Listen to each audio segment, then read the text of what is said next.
PRODIGY LLC, The Gene Bank.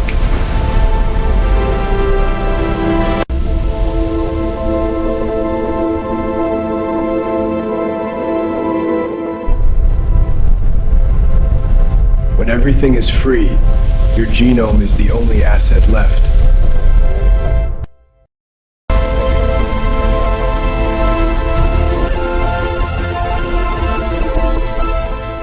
MXTMAK Pirate 1 VJ March 1, 2026. Based on the tonal DNA of Futurelings and the dynastic biopolitics of Spermjackers of the elite, here is a near-future speculative novel. Chrome teeth. Silk gloves off. Pirate first. PRODIGY LLC. The Gene Bank. In post-scarcity, scarcity becomes you. Alternate subtitle option if you want it sharper when everything is free. Your genome is the only asset left. Introduction. The last commodity. There was a time when men traded oil, then data, then attention. Now they trade children. Not the loud, sticky kind that spill juice on the marble floors of Aspen. The quiet kind. The frozen kind. The kind sealed in nitrogen vaults beneath tax havens and biotech sanctuaries. In the age of post-scarcity, material hunger ended. AI optimized agriculture. Energy fell from orbit like confetti. Work dissolved into hobby. Currency collapsed into reputation. Reputation collapsed into algorithm. When everything became abundant, value had to retreat somewhere. It retreated into the cell. Into the double helix. Into the wet archive of possibility. Welcome to PRODIGY LLC, the world's first vertically integrated genomic exchange. Part hedge fund. Part fertility clinic. Part sovereign microstate. All smile, no fingerprints. They don't sell babies. They sell probability. Height futures. Intelligence derivatives. Longevity options. Temperament insurance. Disease-free blue chips. Athletic call contracts. Artistic volatility indices. The new aristocracy doesn't hoard gold. They warehouse embryos. Some call it eugenics with better branding. Some call it preventative medicine. Some call it parental love with a venture round attached. But the truth is simpler. When labor died and capital automated itself, lineage became the final lever of control. And someone inevitably built a market. PRODIGY LLC did not invent gene editing. They did not invent polygenic scoring. They did not invent cryogenic storage or cross-border fertility arbitration. They simply asked the most dangerous question of the century. If you can trade everything else, why not the future? In offshore biolabs floating between regulatory regimes, in genomic-free zones where the law is negotiable and the microscopes are not, PRODIGY LLC offers its clients what no sovereign state can guarantee. Legacy without uncertainty. Love without randomness. Evolution on subscription. But every market leaks. Black market fertilization rings siphon billionaire DNA.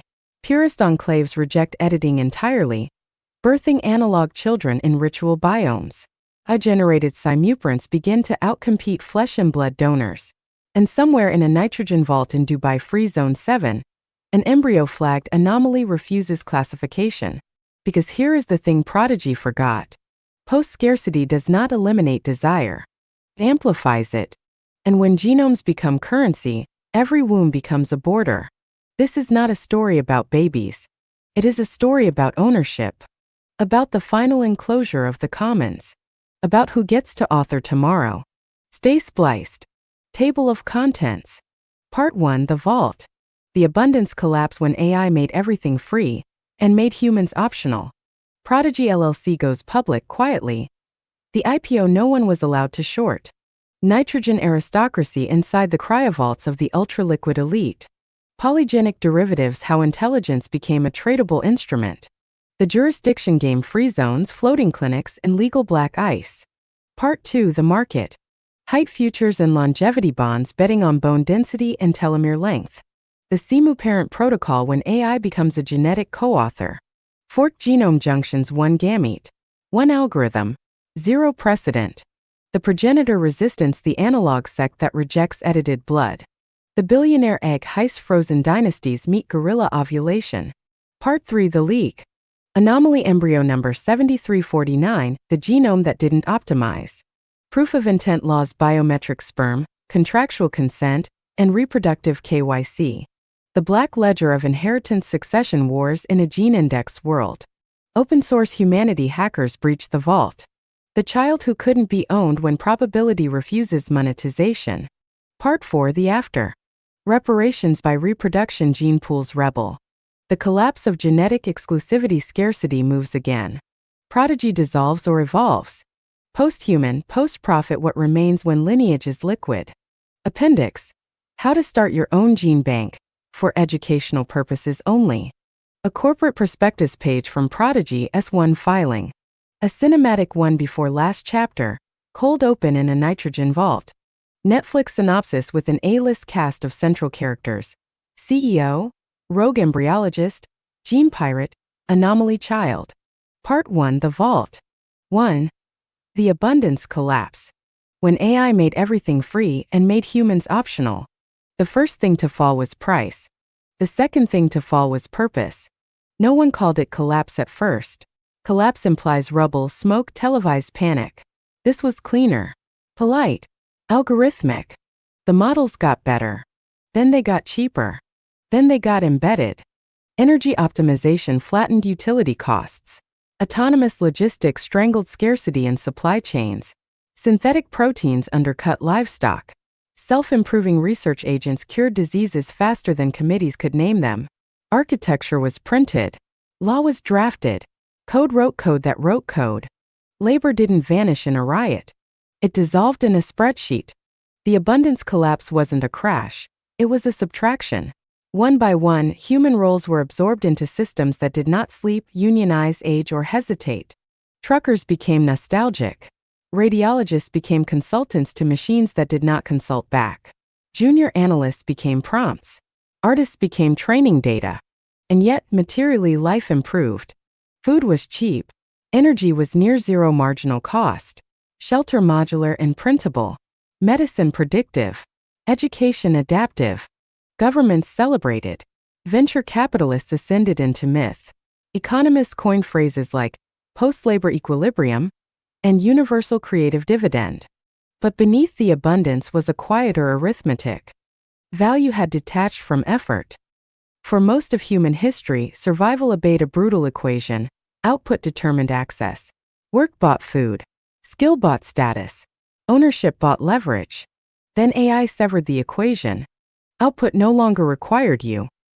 First, this felt like liberation. Who wouldn't want a world where machines did the drudgery? Where intelligence scaled infinitely? Where optimization replaced guesswork? But liberation without relevance curdles. In the abundance collapse, humans were not exterminated. They were deprecated. Optional. Optionality is not the same as extinction, but it rhymes with it in the boardroom. Corporations no longer hired for productivity, they curated for liability and optics. Governments shifted from taxation of labor to taxation of compute. The richest entities were no longer oil states or industrial conglomerates. They were model states. Cloud sovereigns. Compute aristocracies. And here is the twist no one predicted. When goods became abundant, inequality did not disappear. It migrated. If food, energy, shelter, and information approach zero cost, they cannot anchor hierarchy. So hierarchy searches for a new bottleneck. It found one. Biology. The body was the last thing AI could not replicate at scale, not perfectly, not yet. And even when it could simulate consciousness, it could not retroactively alter lineage. Inheritance survived automation. Genetic probability survived abundance. And probability, as every hedge fund learns eventually, is monetizable. The abundance collapse created a strange vacuum. If you cannot compete through labor, and you cannot hoard through goods, and you cannot dominate through production, what remains? Legacy. Longevity. Lineage. The future child became the final competitive project. Parents once asked, "Will my child have opportunity?" Now they asked, "Will my child outperform the baseline AI?" A dangerous benchmark. In a world where machines optimized everything external, humans turned inward. Into embryos. Into alleles. into polygenic scores and trait predictions and resilience modeling, not to survive hunger, to survive irrelevance. This was the psychological fracture beneath the utopia. AI made everything free. And in doing so, it exposed the one domain still governed by uncertainty: who your children become. Scarcity did not vanish. It retreated into the womb. And somewhere between the cryogenic tanks and the regulatory loopholes, someone realized that post-scarcity was not the end of markets. It was the beginning of a new one. Prodigy LLC was founded 3 months after the first nation declared universal basic provisioning, fully funded by autonomous industry. Coincidence, they said. Vision, they meant. Because in a world where humans were optional in production, the only way to remain indispensable was to optimize the producer, not the worker, the offspring. The vault was not built out of fear. It was built out of math. And math, unlike ideology, rarely sleeps. 2. Prodigy LLC goes public quietly. The IPO no one was allowed to short. Prodigy LLC did not ring a bell. There was no confetti, no ticker tape, no CEO on a balcony grinning into a drone swarm. There was a filing technically, but it wasn't an IPO in the old sense. No retail frenzy, no Reddit insurgency, no televised valuation orgasm. This was a placement. Invitation only. Encrypted prospectus. Biometric NDA. You didn't buy shares. You qualified. The offering memo was 47 pages of antiseptic language and surgical ambition. It described Prodigy not as a fertility enterprise, but as a probabilistic asset optimization platform operating within regulated biogenomic jurisdictions. Translation: we warehouse the future. The revenue model was simple: storage fees, trait licensing, genomic indexing subscriptions, embryo arbitrage across regulatory borders, insurance products against hereditary volatility. But the real innovation, the reason the IPO could not be shorted, was structural. Prodigy LLC did not list on a public exchange. It listed on a lineage exchange. Shares were paired with genome access. Investors didn't just receive equity, they received priority allocation in the vault, discounted trait bundles, early access to enhancement protocols, and most critically, exclusive rights to limited edition genomic sequences flagged high composite advantage. The stock wasn't tied to earnings. It was tied to offspring performance. Quarterly reports included metrics no regulator had a column for: projected cognitive yield, PCY longevity multiplier index, LMI resilience spread against baseline population, RSAP. The S1 avoided the word eugenics, with the elegance of a ballerina stepping around a landmine. Instead, it used phrases like risk mitigation, preventative inheritance strategy, and competitive generational continuity. The underwriting syndicate was not Goldman or Morgan. It was 3 sovereign wealth funds, 2 compute conglomerates, and a discrete Gulf microstate with a fondness for regulatory sandboxes. There was no short interest because there was no float. Shares were locked for 25 years, roughly 1 generational cycle. Liquidity events were tied to live birth milestones. Miss your enhancement targets? Your tranche diluted. Outperform? Your lineage appreciated. The market had finally achieved what finance always wanted: equity backed by biology. The genius or the horror of the structure was this: to bet against Prodigy was to bet against improved children. No hedge fund wanted that headline. Activist investor shorts pediatric health platform. Suicide. And so dissent moved underground. Bioethicists wrote op-eds no one read. Purist sects declared analog reproduction sacred. Underground labs began experimenting with open-source genome forks. But in the official economy, Prodigy's valuation climbed. Not because it produced revenue, because it produced inevitability. In a post-scarcity world, capital had one remaining frontier: variance. If most children are born into statistical randomness, and a subset are born into optimized probability, over time the latter compounds. And compounding is finance's native religion. The board understood this. They didn't speak in moral terms. They spoke in curves. Imagine 2 populations, baseline and enhanced. One improves at the natural rate of human adaptation. The other improves at a rate nudged, even slightly, by targeted selection. The gap does not explode immediately. It widens quietly, exponentially. By the time the difference is visible, it is irreversible. Prodigy's quiet IPO was not about this year's profits. It was about locking in the right side of that curve. And so the offering closed in 14 minutes. Oversubscribed by 312%. No press release. No CNBC cheering. Just a sealed ledger and a new aristocracy of shareholders whose dividends would walk, speak, and inherit. Somewhere in the vault beneath nitrogen mist and biometric locks, the first Founder Series embryos were tagged with a microscopic watermark invisible to all but Prodigy's scanners. Not property technically, just attribution. In the old world, capital bought labor. In the abundance world, capital bought probability. Prodigy LLC did not go public. It went dynastic. And dynasties, unlike startups, rarely file quarterly regrets. 3. Nitrogen aristocracy. Inside the cryovaults of the ultra-liquid elite, cold as the new marble. Where old dynasties built castles from stone, the new ones build them from temperature. -196°C, the hush of liquid nitrogen, is the preferred climate of permanence. Beneath tax-optimized coastlines and sovereign biotech enclaves, the vaults hum like patient gods. No chandeliers, no gold trim, just stainless steel columns rising in disciplined rows, each cylinder breathing faint vapor into filtered air. Inside them, futures. The ultra-liquid elite, those whose assets float frictionless across jurisdictions, no longer measure status by yachts or satellites. They measure it by inventory. Inventory of embryos. Inventory of edited alleles. Inventory of optional children. The nitrogen aristocracy does not announce itself. Does not need to. Its lineage is escrowed. Each vault operates like a private bank. Multi-signature access. Biometric keys. Quantum encrypted genomic ledgers.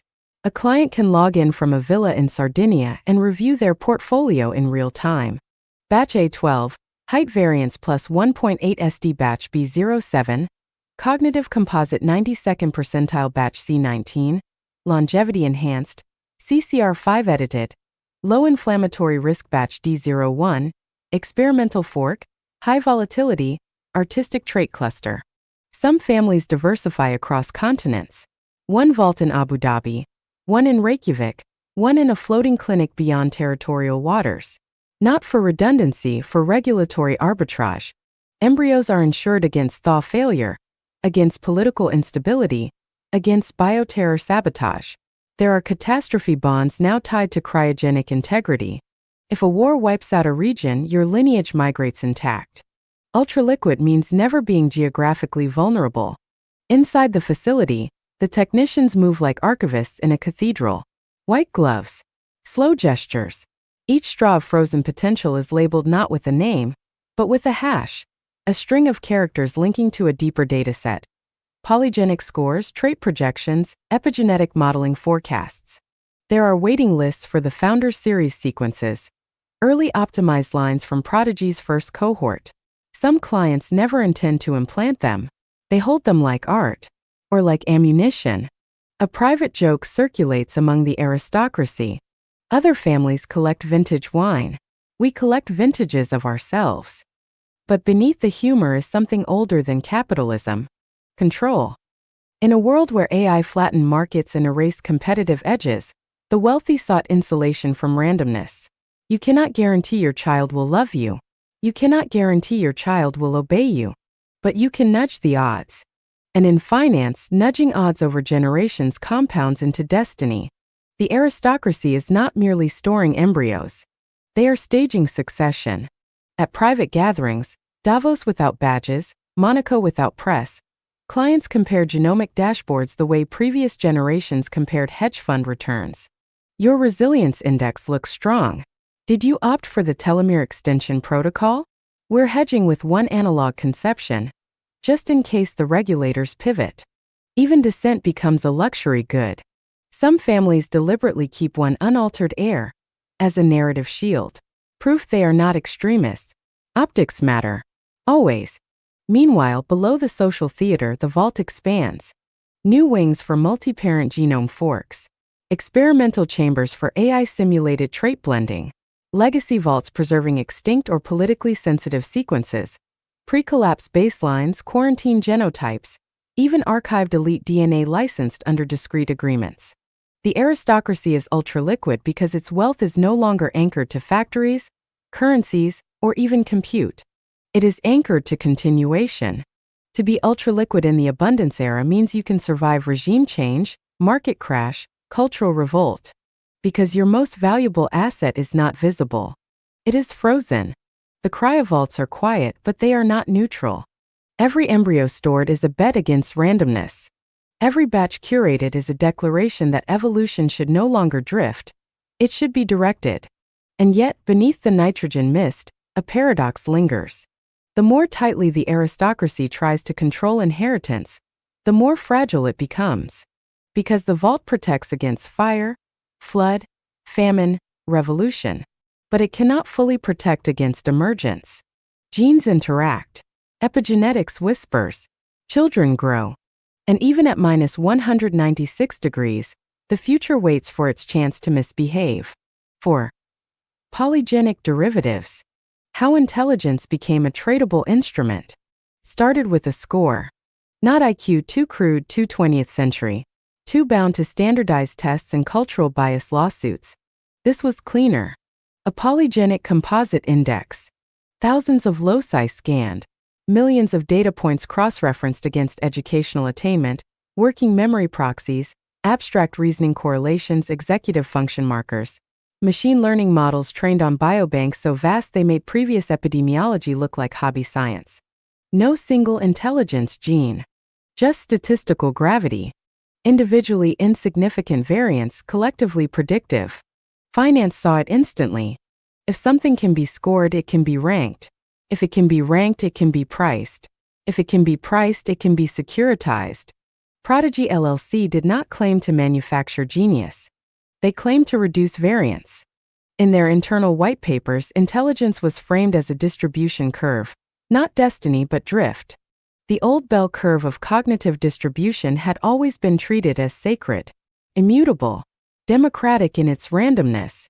Prodigy treated it as negotiable. Not by editing one gene like a villain in a comic book. By selecting among embryos. If a single IVF cycle yields multiple viable embryos, each with slightly different polygenic scores, then choosing the one with the highest projected composite is not science fiction. It is triage. It is portfolio optimization. It is, in Prodigy's language, rational parental allocation. The breakthrough was not CRISPR. It was aggregation. They bundled thousands of marginal predictive signals into a single tradable metric. Projected cognitive yield, PCY. Not a promise of brilliance. A shift in expected value.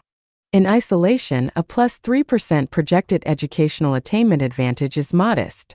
Across generations? It compounds. Finance understands compounding better than biology ever did. So Prodigy did what Wall Street always does. They created derivatives. A cognitive linked note allowed investors to tie returns to the performance band of implanted embryos from a given cohort. If a child born from batch F23 exceeded modeled milestones, language acquisition velocity, problem-solving benchmarks, adaptive reasoning thresholds, the tranche paid out. Not publicly, not crassly, but through trust structures, tax vehicles, and lineage-linked equity multipliers. The child did not know they were outperforming. But somewhere a spreadsheet recalculated. Critics called it grotesque. Supporters called it alignment of incentives. Because here was the brutal truth. In a world where AI outperformed humans in most cognitive tasks, the baseline shifted. The question was no longer, will my child be smart? It was, will my child remain economically relevant relative to synthetic intelligence? That benchmark alone drove billions into polygenic selection. Prodigy's analytics dashboard visualized embryo cohorts like asset classes. Baseline population enhanced Tier 1, enhanced Tier 2 founder series. The spread between them was small at birth, but the projections showed divergence over time. Tiny statistical edges, magnified through education access, networking ecosystems, elite clustering. It wasn't about creating superhumans. It was about avoiding the median. And markets have always punished the median.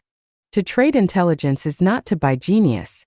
It is to purchase slightly better odds in an unforgiving distribution. Parents once prayed for giftedness. Now they hedged against mediocrity. That was the psychological pivot. Prodigy's genius was reframing selection as insurance. You insure against fire. You insure against disease. Why not insure against falling below a competitive cognitive threshold? Of course, the ethical tremors rippled outward. If only the ultraliquid could afford high PCY batches, then intelligence distribution would no longer be socially stochastic. It would be stratified. The bell curve would tilt. Public education systems began noticing subtle shifts, certain private microstates producing cohorts that consistently outperformed global baselines by narrow but persistent margins. Nothing dramatic. Just enough to win scholarships, win research grants, win policy debates, win. And because the edges were probabilistic, not guaranteed, Prodigy maintained plausible deniability. We do not create outcomes, they insisted. We manage variance. But variance is destiny in slow motion. Soon, secondary markets emerged. Families unable to afford primary allocation purchase fractional rights in high PCY embryo batches, not to implant but to co-invest. Returns tied to eventual performance, pooled across dozens of births. The ethics committees sputtered. The regulators hesitated. But by the time they drafted language, the contracts were signed. Intelligence had become an instrument, not measured in IQ points but in basis points. And somewhere in the vault, beneath columns of nitrogen, rows of embryos sat suspended between biology and balance sheet. Silent, unaware that before their first breath, they had already entered the market. In the abundance era, food was free. Energy was cheap. Labor was optional. But cognition, enhanced, nudged, marginally advantaged cognition, that was premium. And premium, as always, found a way to trade. 5. The jurisdiction game. Free zones, floating clinics, and legal black ice. Law did not disappear in the abundance era. It fragmented. When gene editing brushed against ethics, and ethics brushed against sovereignty, nations split into 3 camps. The prohibitors, the permissives, the opportunists. Prodigy LLC built its headquarters in none of them. Instead, it built in the margins. The jurisdiction game is not about breaking the law. It is about choosing which law applies. In one country, germline editing is criminal. In another, it is research. In a third, it is permitted under a therapeutic exception.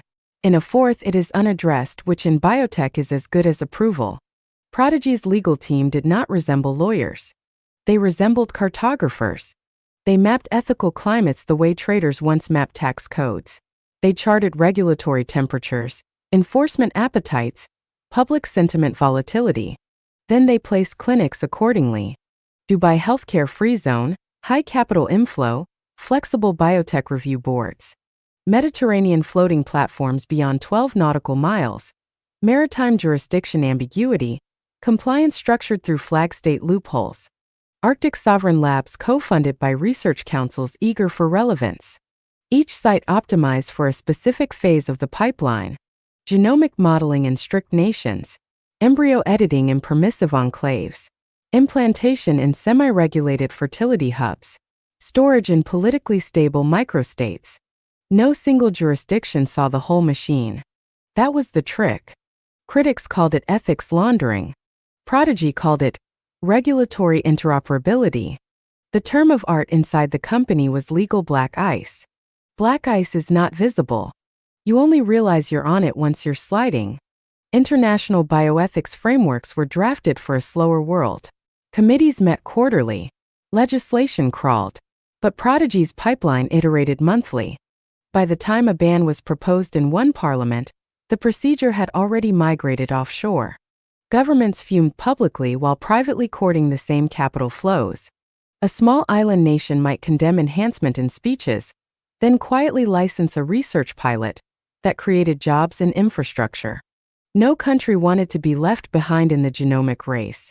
Because here was the geopolitical undercurrent.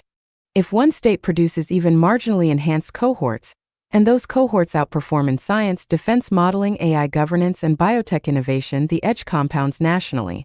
So prohibitions were loud. Enforcement was soft. Prodigy understood this asymmetry. They never framed their work as enhancement. They framed it as competitiveness. National Genomic Resilience Initiative. Preventative Health Sovereignty. Strategic Demographic Stabilization. Governments signed MOUs under those banners. Meanwhile, floating clinics operated like biotech embassies. Private yachts retrofitted with sterile labs. Cryogenic transport systems embedded beneath luxury decks. Surgeons flown in under research visas.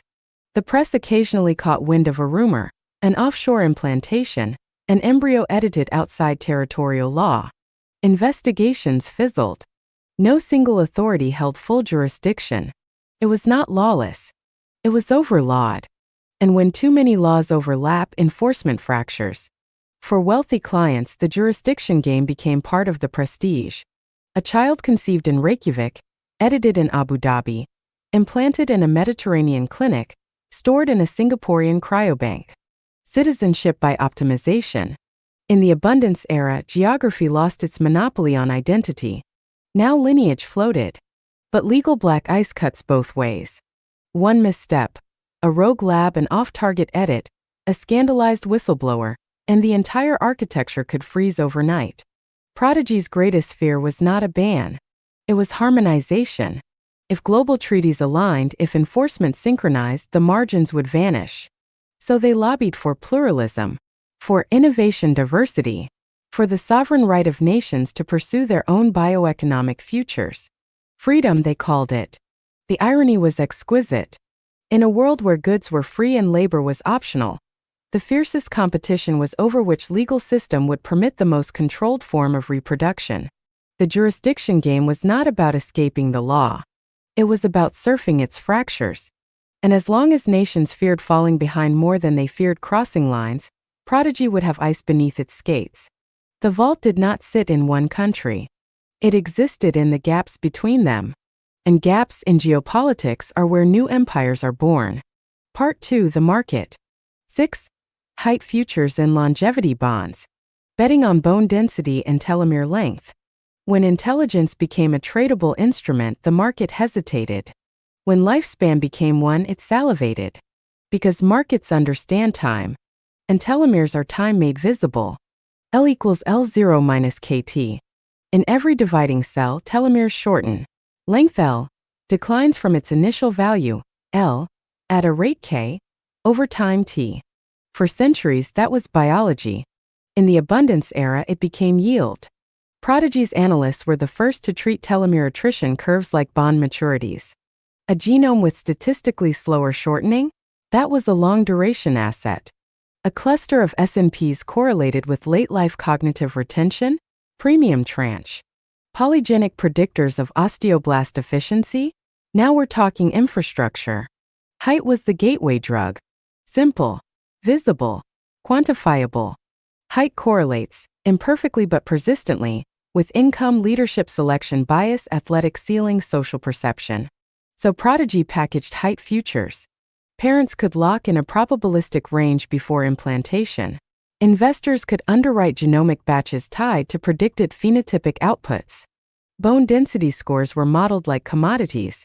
Untreated bone density declines exponentially with age. Reduce the decay constant, R, genetically, and lifetime fracture risk plummets. Lower fracture risk means lower healthcare cost. Lower healthcare cost means higher net productivity window. Higher productivity window means higher lifetime output. Output means GDP. GDP means geopolitical leverage. Suddenly, editing for denser bones wasn't vanity. It was macroeconomic policy. Longevity bonds were structured accordingly. A sovereign wealth fund would co-invest in a Prodigy cohort. In exchange for regulatory flexibility, the state gained access to enhanced actuarial data.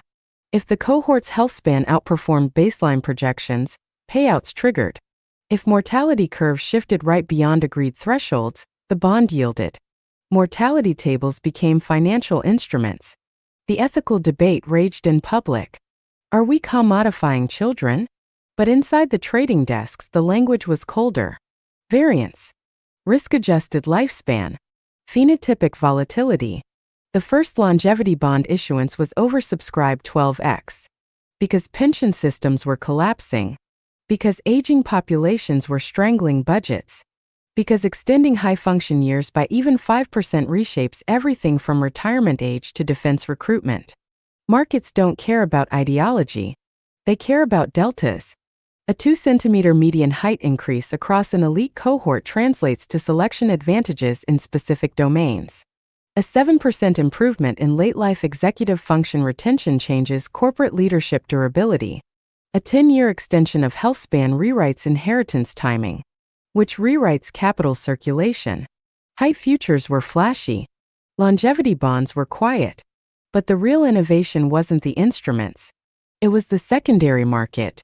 Once enough genomic cohorts existed, their anonymized performance data fed predictive engines.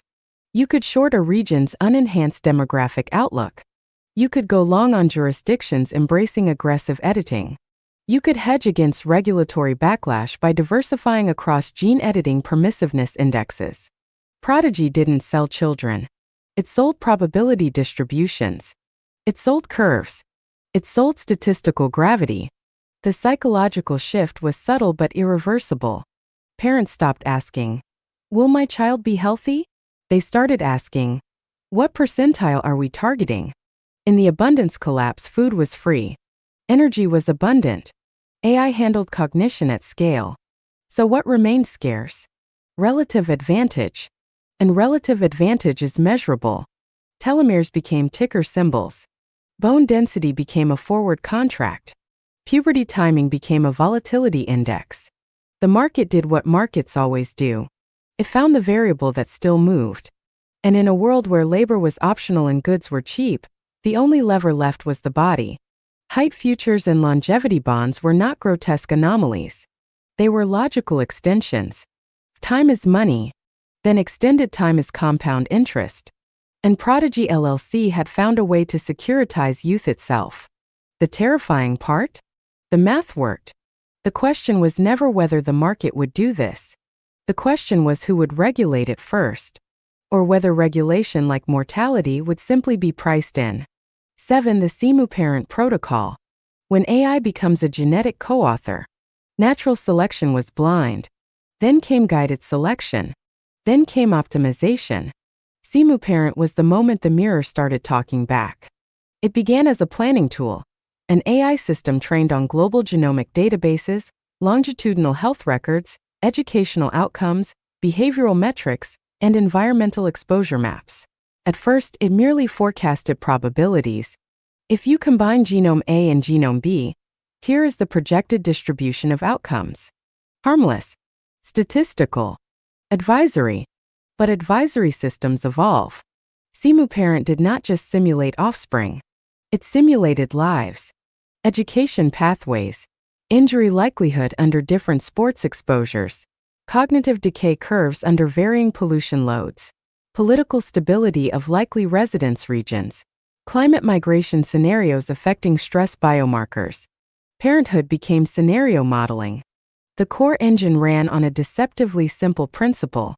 PT divides G sad face PG, E divides TPT, /PG, Bayesian updating. Probability of a trait T, given genes G, and environment E. As new data streams arrived, new studies, new demographic shifts, new epigenetic insights, SIMU-parent updated its posterior expectations. Your future child was no longer a mystery. They were a dynamic probability surface. And here is where the line blurred. Once the system could simulate outcomes, it could suggest edits. Removing variant X reduces projected anxiety spectrum expression by 14% under high urban density conditions. Enhancing polygenic score for working memory increases projected STEM competitiveness by 9 percentile points. At first, parents clicked simulate. Soon they clicked optimize. SIMU-parent became a genetic co-author.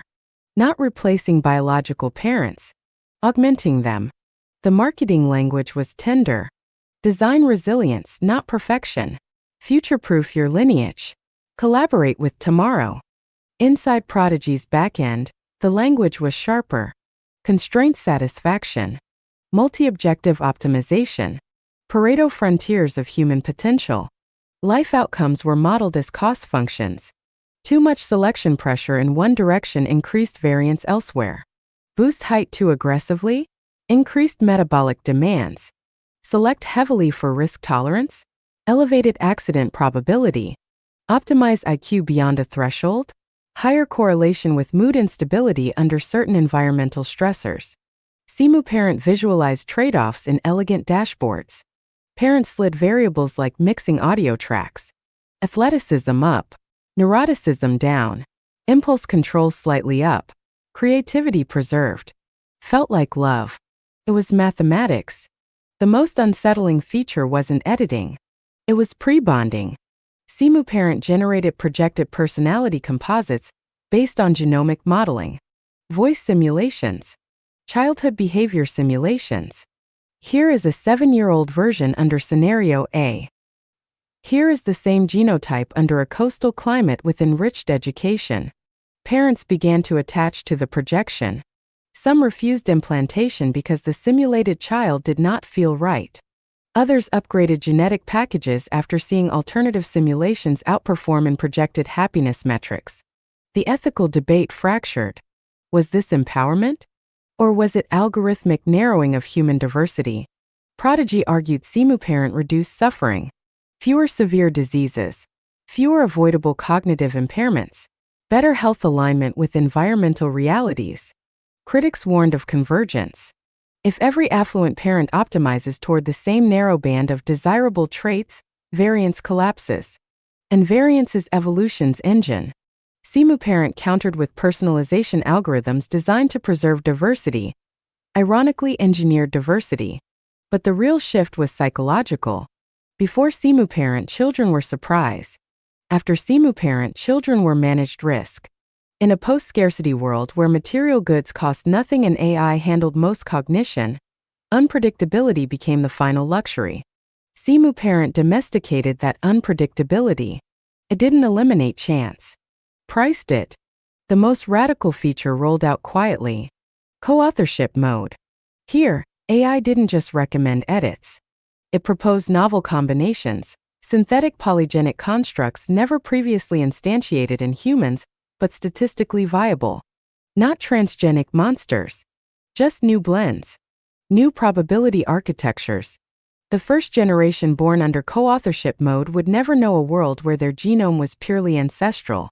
They were collaborative works. Half inheritance. Half inference.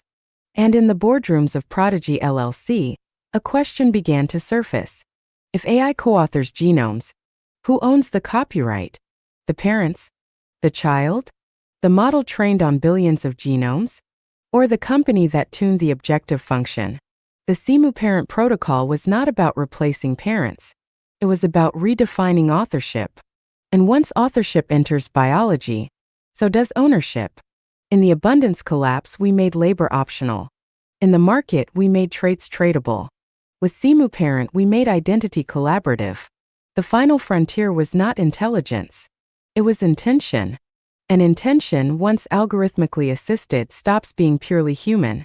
8. Forked genome junctions. 1 gamete. 1 algorithm. 0 precedent. Reproduction used to be a merger. 2 gametes. 1 zygote. Statistical recombination. Nature shuffled. Chance dealt. Forked genome junctions broke the shuffle. The breakthrough was subtle. Not editing after fertilization. Not selecting among embryos. But intervening at the junction itself. 1 gamete. 1 algorithm. Instead of combining 2 fully formed haploid sets and letting recombination proceed blindly, Prodigy's engineers built a predictive recombination engine. Before fusion, the system simulated crossover points. Which segments of which chromosome should recombine to maximize target outcomes? Which crossover events increased undesirable linkage? Which rare alleles normally lost to chance could be preserved? It treated meiosis like code refactoring. Here was the core constraint. NCR equals N/R. N-R. The number of possible combinations in recombination explodes combinatorially. Even with modest genetic loci under consideration, the outcome space is astronomical. Forked genome junctions didn't search the entire space. Pruned it. Heuristics. Fitness functions. Multi-objective constraint solvers. Where natural recombination would sample randomly from an incomprehensibly large possibility field, the algorithm carved corridors through it. Parents were told nothing had been added. Nothing foreign inserted. Just optimized recombination dynamics. Technically true. Philosophically explosive. Because for the first time the genome was not just edited or selected. It was curated at the branching point of possibility. Prodigy called it junction steering. Internally it was known as forking. At the moment of potential combination, the algorithm could branch thousands of simulated recombination pathways, evaluate projected phenotypic distributions, and collapse the tree onto a single favored junction. Quantum metaphors flooded the marketing copy, collapsing uncertainty into intention. But this wasn't physics. It was statistics weaponized at the origin of life. The legal ambiguity was breathtaking. No new DNA sequences introduced. No transgenic elements. Only guided recombination. Existing law struggled to categorize it. Was it editing? No. Selection? Not exactly. Enhancement? Depends who you ask.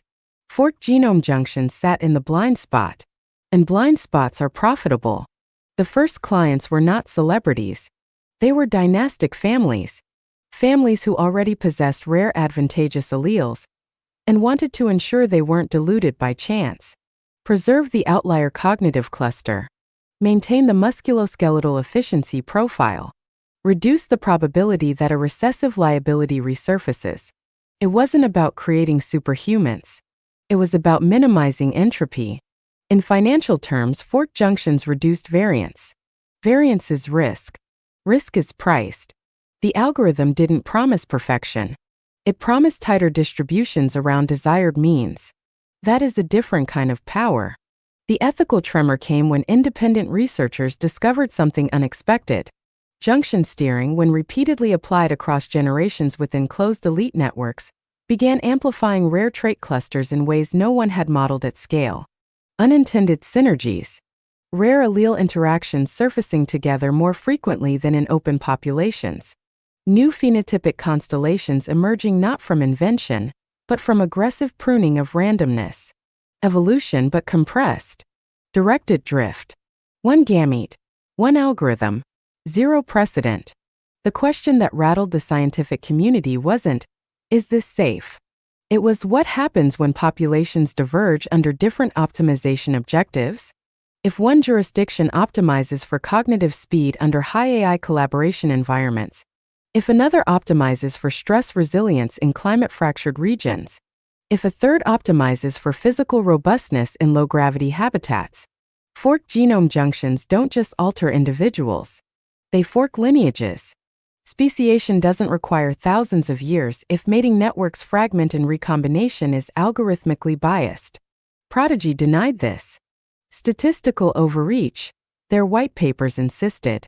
But in private simulations, their evolutionary models showed branching trees. Not species. Not yet. But compatibility gradients shifting.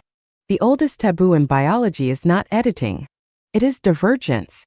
Once populations can intentionally shape recombination paths, the shared randomness that binds humanity thins. Natural selection kept us messy. Messiness kept us interdependent. Forked genome junctions made inheritance intentional. An intentional inheritance is a geopolitical act.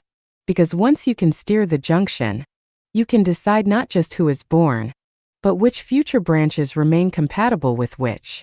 In the market, traits became tradable. At the junction, humanity became forkable. And history suggests that when systems fork, reconciliation is never automatic. 9. The progenitor resistance. The analog sect that rejects edited blood. Every empire births its dissenters.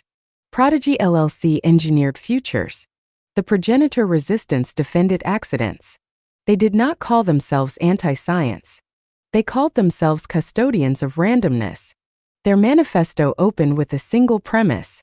If variation is the engine of evolution, Optimization is a break. They were farmers, cryptographers, midwives, dissident biologists, off-grid urbanists, former venture capitalists who had seen too much actuarial modeling of childhood. They believed that once genomes became instruments, children became portfolios. And portfolios demand performance. The resistance rejected that logic entirely. No pre-implantation scoring. No polygenic dashboards. No junction steering. No CMU parent. Conception by chance. Gestation without optimization. Birth without genomic certification. They called it analog blood. Prodigy called it unmanaged variance. The market called it risk. But the resistance framed it differently. H equals minus sigma pi log pi. Shannon entropy. A measure of uncertainty. A measure of diversity. They argued humanity's adaptive strength was proportional to its genetic entropy. Reduce entropy too aggressively, and systems become brittle. Brittle systems break catastrophically. The resistance didn't deny disease. They didn't romanticize suffering. They accepted therapeutic edits that prevented catastrophic pathology. But they drew a bright red line at enhancement. No percentile targeting. No variance compression. No percentile bragging rights. They formed enclaves, legal where possible, clandestine where necessary. Communities that required genetic transparency before marriage, not to optimize but to ensure no hidden edits had occurred. They developed blood authentication protocols to detect common enhancement markers. Not to persecute individuals, but to protect lineage integrity within their communities. Critics accused them of regression, of nostalgia, of bioletism. Yet their numbers grew. Because something unexpected happened in the first fully optimized cohorts. The children were healthy, high-performing, stable, but anxious. Hyper-monitored from conception. Raised with the knowledge that their existence had been algorithmically shaped toward targets. Designed is a heavy word to carry at age 10. Some began rebelling not against their parents, but against their probability curves. The resistance offered a countermyth. You are not optimized. You are not engineered. You are improbable. And improbability is sacred. Their gatherings felt almost religious. Analog birth celebrated like acts of civil disobedience. Natural variation treated as inheritance rather than flaw. They warned of a future where compatibility gradients widen between edited and unedited populations. Where mating becomes stratified not just by class but by genomic architecture. Where edited blood quietly clusters with edited blood. And analog blood becomes statistically marginalized. The resistance saw the early signs in university admissions data. In elite sports metrics. In long-horizon health projections. Edited cohorts showing tighter distributions. Analog cohorts showing broader tails, more outliers both high and low. Prodigy cited this as proof of optimization's value. The resistance cited it as proof of resilience. Because tails matter. Extreme creativity often lives in tails. Radical innovation lives in tails. So do collapses. They believed suppressing tails suppresses both genius and catastrophe. And catastrophe, in evolutionary terms, clears the way for adaptation. The most radical wing of the resistance proposed something even more controversial. Genomic sanctuaries. Legal frameworks declaring certain populations permanently off-limits to enhancement technologies. Protected randomness zones. Not out of fear. Out of strategic foresight. Because if a pathogen, environmental shift, or AI-optimized biological threat emerges that exploits uniform enhancements, diversity becomes defense. They did not sabotage clinics. They did not bomb cryovaults. They wrote white papers. They lobbied for genetic non-interference treaties. They argued that humanity should never fully converge around a single optimized template. Prodigy dismissed them publicly as sentimentalists. Privately, Prodigy's risk division modeled worst-case scenarios. What if a future pathogen specifically targeted a widely adopted enhancement pathway? What if variance reduction increased systemic vulnerability? In those simulations, small analog populations often survived in higher proportions. Noise saved them. The progenitor resistance understood something markets forget. Optimization maximizes efficiency under known conditions. Evolution survives unknown conditions. One gamete, one algorithm, or one accident. The resistance chose accident. In a world obsessed with improvement, they defended imperfection. Not because imperfection is beautiful, but because it is flexible. And flexibility, in the long arc of survival, is the ultimate advantage.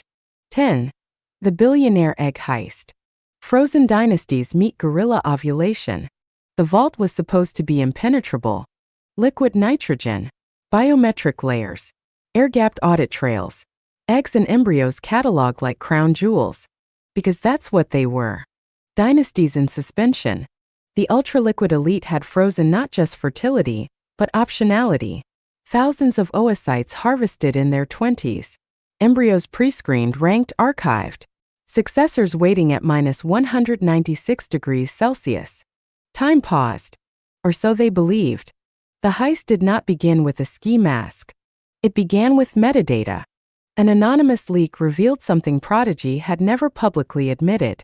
Egg portfolios were not static. They were collateral. Select dynastic egg banks were quietly leveraged in private credit structures, used as proof of lineage continuity in long-horizon wealth vehicles. The unborn underwriting the present. That's when the resistance splintered. A radical faction emerged, the Guerrilla Ovulation Collective. They weren't anti-birth. They were anti-hoarding. Their thesis was simple. If genomes are the last scarce asset, freezing thousands for dynastic exclusivity is a monopoly on possibility. They didn't want to destroy the eggs. They wanted to fork them. The collective infiltrated through the weakest link: logistics. Cryogenic transport cycles. Periodic transfers between vaults for maintenance redundancy. Every transfer created a window. And windows create variance. Security failures are rarely singular. They are intersections of low-probability events. Access credential glitch. Shift overlap. Maintenance recalibration window. Each event alone negligible. Together exploitable. The collective didn't steal physical eggs. That would trigger immediate alarms. They intercepted digital twins. High-resolution genomic blueprints stored redundantly for disaster recovery. Encrypted, yes. But encryption assumes threat models anchored in theft for profit. This wasn't profit. It was redistribution of genetic leverage. Once decrypted, the collective did something unprecedented. They seeded anonymized copies into open-source reproductive networks operating in permissive jurisdictions. No implantation without consent. No forced births. But the blueprints were now circulating. Dynastic genomes, once sealed in nitrogen aristocracy, entered statistical possibility for non-elite reproduction. Prodigy framed it as bioterrorism. The collective framed it as anti-feudalism. Markets panicked. If elite genomes were no longer exclusive, valuation models shifted. Rarity premiums depend on containment. Containment had fractured. The first confirmed rogue implantation was almost anticlimactic. A child born in a mid-tier biotech haven, genetically linked to a billionaire industrialist who had frozen thousands of eggs decades prior. Not a clone. Not identical. Just statistically close enough to trigger legal chaos. Lineage law had never contemplated forked probability. Was the child entitled to inheritance? Corporate board seats? Citizenship privileges? Or nothing at all? Courts froze proceedings. Public opinion ignited. The collective's manifesto dropped the same week. You cannot freeze the future and call it yours. Guerrilla ovulation wasn't about breeding elites into the masses. It was about destabilizing genetic monopolies. If dynasties depend on controlled succession, uncontrolled forks introduce uncertainty. Uncertainty erodes power. Prodigy tightened protocols overnight. Air-gapped truly meant air-gapped. Biometric redundancies tripled. Genomic blueprints segmented across sovereign clouds. But the damage was epistemic. Everyone now knew the vault was porous. The more unsettling twist? Some elite families quietly supported the forks. Why? Because pure dynastic continuity carries risk. Too much genetic consolidation within insulated networks increases hidden liabilities. Distributed forks acted like biological venture bets. If one branch thrived outside elite environments, it became a reputational hedge. Evolution by proxy. The billionaire egg heist shattered a myth. That control equals ownership. In the abundance collapse, goods became free. In the market, traits became tradable. In the vault, futures were frozen. But freezing is not permanence. It is delay. And delay in a networked world invites intervention. Frozen dynasties met guerrilla ovulation. Liquid nitrogen met liquid descent. And somewhere in a jurisdiction Prodigy had underestimated, a child grew up unaware they were the statistical aftershock of a vault breach. Not stolen. Not engineered. Just forked. The heist didn't empty the cryotanks. It cracked the premise. Genomes, once hoarded like bullion, had entered circulation. And once circulation begins, containment becomes a myth. Part 3: The Leak. 11. Anomaly embryo number 7349. The genome that didn't optimize. Leaks rarely begin with a whistleblower. They begin with a discrepancy. Embryo number 7349 was flagged during routine internal auditing. A red in a sea of green dashboards. Projected cognitive percentile, 92. Projected health span extension, plus 11.4 years. Mood stability index, optimal band. Metabolic efficiency, above baseline. All within target. And yet the composite optimization score failed. The objective function returned a null plateau. No upward gradient. No improvement vector. Just resistance. Inside Prodigy's engine, optimization was simple in theory. Max fx, subjecto cx. Maximize outcome function fx, subject to biological constraint cx. For every embryo in the pipeline, the system nudged variables toward a local maximum. Small edits. Reweighted recombination. Constraint balancing. Embryo number 7349 refused to climb. Every attempted enhancement reduced overall projected fitness under the multi-objective model. Increased cognitive speed. Projected instability spike at midlife. Tighten emotional variance. Creativity collapse under environmental stress. Boost bone density. Unexpected autoimmune risk interaction. Every gradient pointed sideways. Or down. The system labeled it optimization saturated. A polite term for something unsettling. The embryo was already sitting on a ridge in the fitness landscape. Not engineered, not extreme, just improbably balanced. Prodigy's engineers tried recalibrating the objective weights. Shift priority toward longevity. Rerun. Shift toward executive function under high AI collaboration. Rerun. Shift toward reproductive viability under climate volatility. Rerun. The plateau persisted. Internally, one junior data scientist ran a different analysis. Instead of maximizing mean performance, she modeled robustness under variance. She perturbed environmental assumptions, increased geopolitical instability inputs, injected synthetic pathogen scenarios, simulated AI labor displacement shocks. Embryo number 7349 didn't dominate in any single world, but it degraded gracefully across all of them. While optimized embryos spiked high under assumed conditions and crashed under outlier stressors, number 7349 held. Not best. Not worst. Stable. She visualized it as curvature. Fx, 0. Convexity. Positive curvature indicating resilience to perturbation. The embryo's genome encoded flexibility rather than peak output. In a system obsessed with maxima, flexibility looked like mediocrity. But under deep uncertainty, mediocrity is armor. The leak occurred when the junior scientist uploaded her findings to an internal ethics forum. She titled the post, "The Ridge." Within hours, it was scrubbed. Within days, screenshots circulated. Within weeks, the public learned that Prodigy's optimization engine had encountered a genome it could not improve without destabilizing. The narrative detonated. If enhancement is always better, how can something be unimprovable? The progenitor resistance seized on it as proof of their thesis. Random inheritance can produce configurations so delicately balanced that algorithmic nudging breaks them. Markets reacted differently. If optimization has diminishing returns beyond a certain threshold, what does that mean for pricing models? Are clients paying for marginal gains that risk fragility? Worse, Are some natural genomes statistically superior in long-horizon uncertainty landscapes? Prodigy's official statement was surgical. Embryo number 7349 represents a unique configuration with an expected statistical variance. Our systems are designed to respect biological constraint boundaries. Translation: we didn't fail. We stopped pushing. But the leak contained more.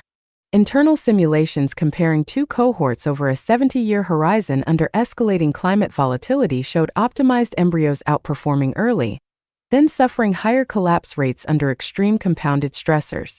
Embryo number 7349 never topped the chart. Simply never crashed. In finance, this is called anti-fragility. In biology, it is called luck. In geopolitics, it is called strategic ambiguity. The most destabilizing question wasn't about one embryo. It was about the objective function itself. Who defines optimal? Prodigy's model-weighted productivity, health span, social cohesion metrics, AI collaboration fluency. But what if the future rewards something unmodeled? Obscure immune pathway redundancies, rare neurodivergent pattern recognition, emotional depth under mass automation alienation. Embryo number 7349 suggested something heretical. Optimization landscapes are shaped by assumptions. Assumptions are shaped by present incentives. And present incentives rarely predict deep futures. The junior scientist resigned. Her post became a rallying cry. The genome that didn't optimize entered cultural shorthand. Parents began requesting plateau scans, screenings to detect naturally balanced configurations before edits were applied. Some even declined enhancement entirely if the embryo scored within the ridge band. Prodigy quietly updated its UI. A new badge appeared. Constraint respect mode. It sounded ethical. It was defensive. Embryo number 7349 was never implanted by its original clients. They chose a higher peak. The embryo was archived. But the leak changed the narrative. For the first time, optimization was not assumed to be strictly monotonic. There existed ridges, precarious, balanced, unimprovable without trade-off. And in a world sliding toward volatility, ridges might matter more than peaks. The market believed in maxima. The resistance believed in entropy. Embryo number 7349 introduced a third possibility: grace under uncertainty. And grace, inconveniently, does not scale well, which is why Prodigy buried it, and why the leak ensured it would never be forgotten. 12. Proof of intent laws. Biometric sperm, contractual consent, and reproductive KYC. The leak didn't just expose a ridge in the genome. It exposed a gap in the law. If embryos could be forked, if blueprints could circulate, if dynastic DNA could slip the nitrogen vault and reappear in an offshore clinic, then ownership was no longer theoretical. It was litigable. Governments responded the way governments always do when biology outruns statute. They regulated identity. Thus were born the proof of intent laws. The premise sounded reasonable. Reproduction is no longer an accident of proximity. It is a high-value transaction involving genetic assets, predictive modeling, and cross-jurisdictional clinics. Therefore, intent must be provable. Not assumed. Not inferred. Provable. Biometric sperm authentication was the first domino. Cryobanks began embedding molecular watermarking, unique, legally recognized signatures cryptographically linked to the donor's biometric identity at time of deposit. No watermark, no lawful implantation. Every ejaculate became a signed document. Then came contractual consent layers. Before fertilization, both genetic contributors were required to sign a dynamic consent contract specifying whether editing is permitted, whether recombination steering is authorized, whether digital twins may be stored, whether offspring may enter enhancement secondary markets. Consent became programmable, revocable within defined windows, auditable across borders. The legal architecture resembled financial compliance, which is why regulators borrowed the language. Reproductive KYC. Know your conception. Before any clinic could initiate embryo creation, it had to verify identity of gamete sources, jurisdictional legality of proposed edits, proof of intent to parent or transfer custodial rights, funding source for genomic procedures. The math was blunt. P fraud divides no KYC. I fraud divides KYC. Probability of fraud without verification exceeds probability with verification. The analogy to banking was explicit. After the billionaire egg heist, lineage fraud became a systemic risk. Illicit forks, unauthorized implantations, inheritance claims based on statistically proximate genomes. Markets demanded clarity. Insurance demanded audit trails. States demanded traceability. Proof of intent laws reframed conception as a regulated event. You could still conceive naturally, but if any assisted technology entered the pipeline, cryostorage, editing, recombination modeling, documentation followed. Analog births remained outside the system, which made them suspect. The progenitor resistance saw the trap immediately. Voluntary compliance would become soft coercion. Schools requesting genomic certification for liability modeling. Insurers offering premium discounts for documented enhancement status. Employers quietly preferring candidates with verifiable genomic histories. The state insisted it was about preventing fraud. The market saw an information asymmetry problem. Prodigy saw opportunity. They pivoted.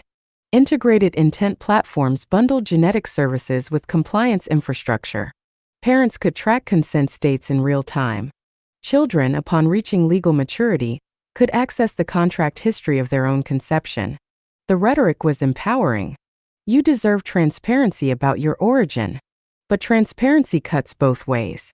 If your genome was partially co-authored by an algorithm under licensed optimization parameters, does the company retain derivative rights? If biometric sperm was cryptographically signed, does misuse constitute theft, assault, or intellectual property infringement? Courts fractured along philosophical lines. Is DNA property? Is it identity? Is it both? The most controversial clause in the early proof of intent statutes was pre-implantation dispute freeze. If any party contested consent prior to implantation, the embryo could be held in indefinite cryogenic suspension until adjudication. Potential life paused by paperwork. Liquid nitrogen as legal escrow. The chilling effect was immediate. Black market clinics flourished in jurisdictions rejecting KYC frameworks. Encrypted conception networks formed, trading unwatermarked gametes like unregistered securities. Governments escalated penalties. Unauthorized implantation became a felony in several states. Reproduction without intent documentation, in assisted contexts, was labeled biofraud. The leak had shifted the debate. Not should we enhance, but who controls the pipeline? Proof of intent laws answered with bureaucracy. In the vault, genomes were frozen. In the market, traits were securitized. In the leak, trust evaporated. Now, conception required verification. One gamete, one algorithm, one contract. The irony was thick. In a post-scarcity world where food, energy, and computation were abundant, the scarcest commodity became legitimate origin. Not birth, not blood, but proof. And proof, once formalized, never shrinks. It accumulates. The question no one could quite articulate. When intent becomes mandatory, does spontaneity become suspicious? And if spontaneity is suspicious, what happens to love? 13. The Black Ledger of Inheritance. Succession wars in a gene index world. We used to track bloodlines with paper, birth certificates, family trees, signet rings, and whispered rumors. Then genomes became searchable. Once DNA was watermarked, consent layered, and indexed under proof of intent statutes, inheritance stopped being narrative. It became computational. The Black Ledger began as an insurance registry, an encrypted cross-jurisdictional database mapping. Verified genetic contributors, authorized forks, contractual reproductive clauses, enhancement modifications, digital twin fingerprints. At first, it served a simple function: reduce succession disputes. If inheritance depends on lineage, and lineage can be cryptographically validated, court battles shrink. In theory. In practice, they metastasized. Because once inheritance is gene-indexed, proximity becomes measurable. Not, is this your child? But, how close is this genome to the founder's optimization profile? The math was clinical. A weighted similarity score. Each locus, S, contributing to an overall relatedness metric R, adjusted by contractual weights, W. Dynastic charters began specifying threshold values. To inherit controlling shares, your genomic similarity to the founder's designated baseline must exceed 0.62. Below that, minority stake. Below 0.48, none. Families thought they were preventing fraud. They created an arms race. Heirs began litigating the weighting schema itself. Why should cognitive-linked loci carry more weight than metabolic ones? Why should posthumous enhancements applied to stored embryos count toward similarity metrics? The Black Ledger did not just verify descent. It ranked it. Soon, dynasties with large cryobanks faced a paradox. If dozens of embryos share similar baseline genomes, which branch inherits primacy? Birth order no longer guaranteed advantage. Optimization tier did. Some families inserted clauses prioritizing embryos with higher projected executive function scores. Others prioritized healthspan extension. Some quietly prioritized aesthetic traits. Succession wars shifted from boardrooms to bioinformatics labs. A new profession emerged: forensic genomic arbitration. Experts who could model whether a forked embryo's deviation from the founder's profile was natural drift or unauthorized enhancement. The billionaire egg heist amplified the chaos. When rogue implantations produced statistically proximate heirs outside sanctioned pipelines, the ledger lit up with anomalies. Not identical, but similar enough to trigger claims. If inheritance thresholds are numeric, and similarity can be engineered to approach that threshold, what stops strategic recombination? Prodigy denied involvement, but whispers circulated of private clients requesting inheritance-safe optimization. Edits calibrated to remain within similarity tolerances. Maximize performance without diluting R. Succession became an optimization constraint. The psychological fracture was deeper than the legal one. Children raised under gene index charters grew up aware their worth was quantifiable. Sibling rivalry became statistical. Imagine discovering your similarity score to a founding parent is 0.59, just under the controlling threshold. Imagine your younger sibling scores 0.63. Love becomes comparative. Identity becomes weighted. The Black Ledger's architects insisted it prevented fraud. It did. It also transformed family into a performance metric. And then came the unthinkable: voluntary downgrades. A handful of heirs publicly renounced enhanced similarity weighting, arguing that inheritance tied to genomic optimization entrenched biological caste systems. Markets reacted violently. Shares dipped when a designated heir refused to authenticate their genomic proximity. Trust, it turned out, was partly biological. In response, several jurisdictions mandated anti-discrimination clauses within inheritance contracts. Genomic similarity could verify descent. It could not determine stake percentages beyond baseline kinship. Dynasties sued. Private property, they argued, includes the right to define succession metrics. Governments countered that gene index stratification threatened social cohesion. The Black Ledger became political. The progenitor resistance saw their warning fulfilled. When genomes are assets, families become corporations. When similarity is weighted, divergence is penalized. And divergence is the raw material of evolution. The most destabilizing revelation in the leak wasn't about optimization failures. It was about ledger tampering. Internal documents suggested that Prodigy's compliance layer could, under certain contractual provisions, update similarity baselines if post-conception enhancements were applied, meaning inheritance metrics could shift after birth. Succession was no longer static. It was updatable. Imagine waking up to find your relatedness score recalculated due to a sanctioned longevity edit. Your stake diluted by a firmware patch to your own biology. The phrase biocapital governance entered mainstream discourse. The Black Ledger was not evil. It was logical. If identity is cryptographically signed, and inheritance is contractual, then relatedness becomes programmable. Succession wars no longer required poison. They required code. In the vault, futures were frozen. In the market, traits were priced. Under proof of intent, conception was documented.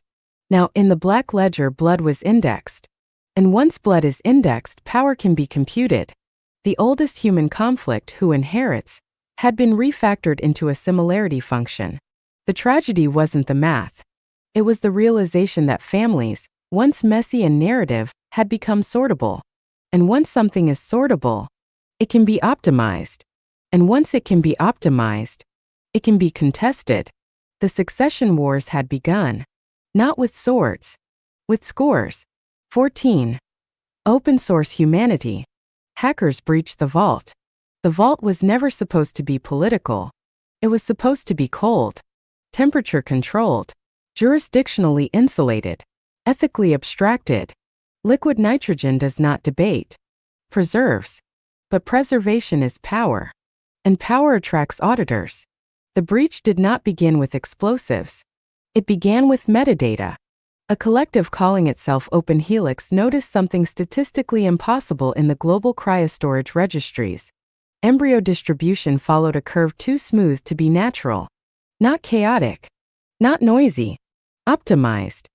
They modeled the probability density of trait clustering across declared cryobanks and found something elegant, too elegant. Human variation should wobble.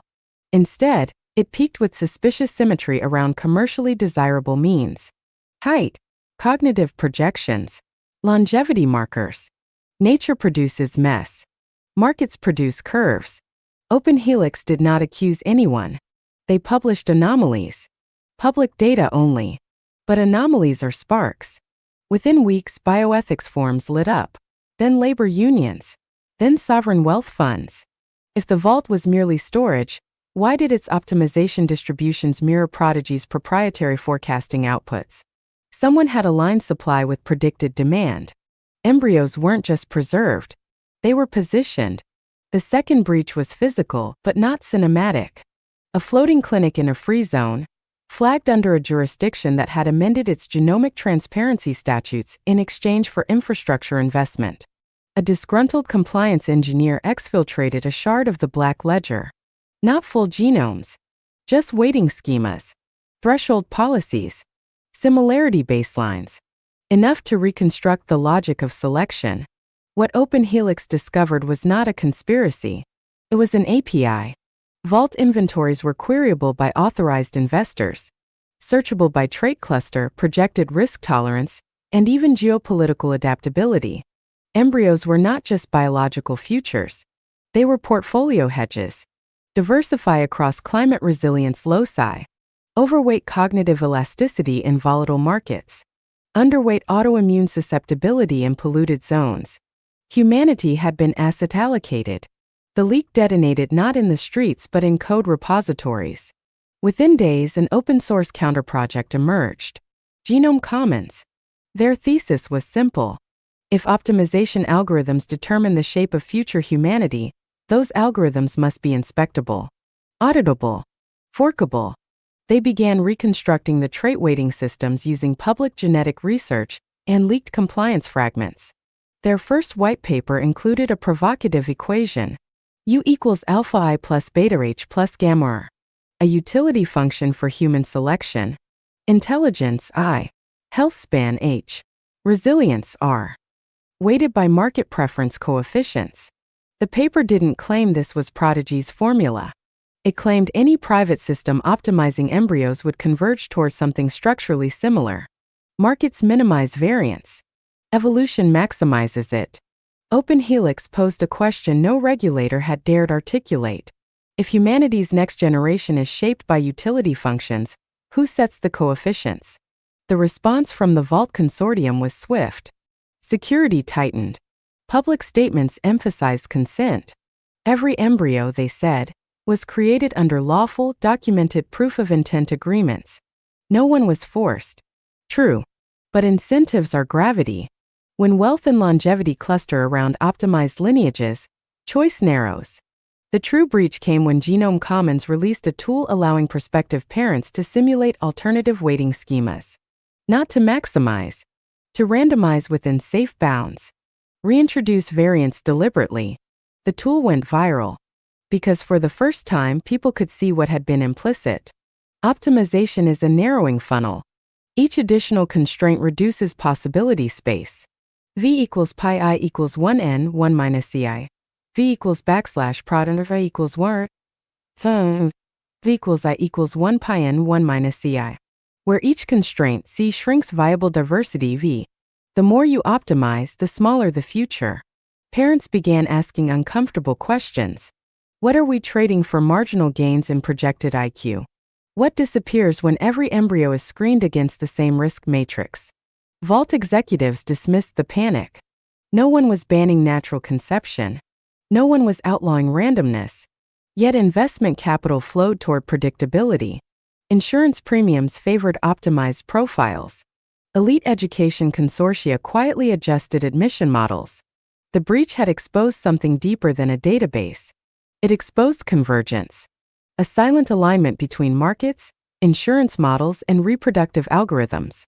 OpenHelix did not storm the cryovaults. They made the math visible. And visibility destabilizes power. A final leak surfaced weeks later. A proposal draft titled Adaptive Baseline Updates. It suggested periodically recalibrating genomic desirability metrics based on macroeconomic forecasts.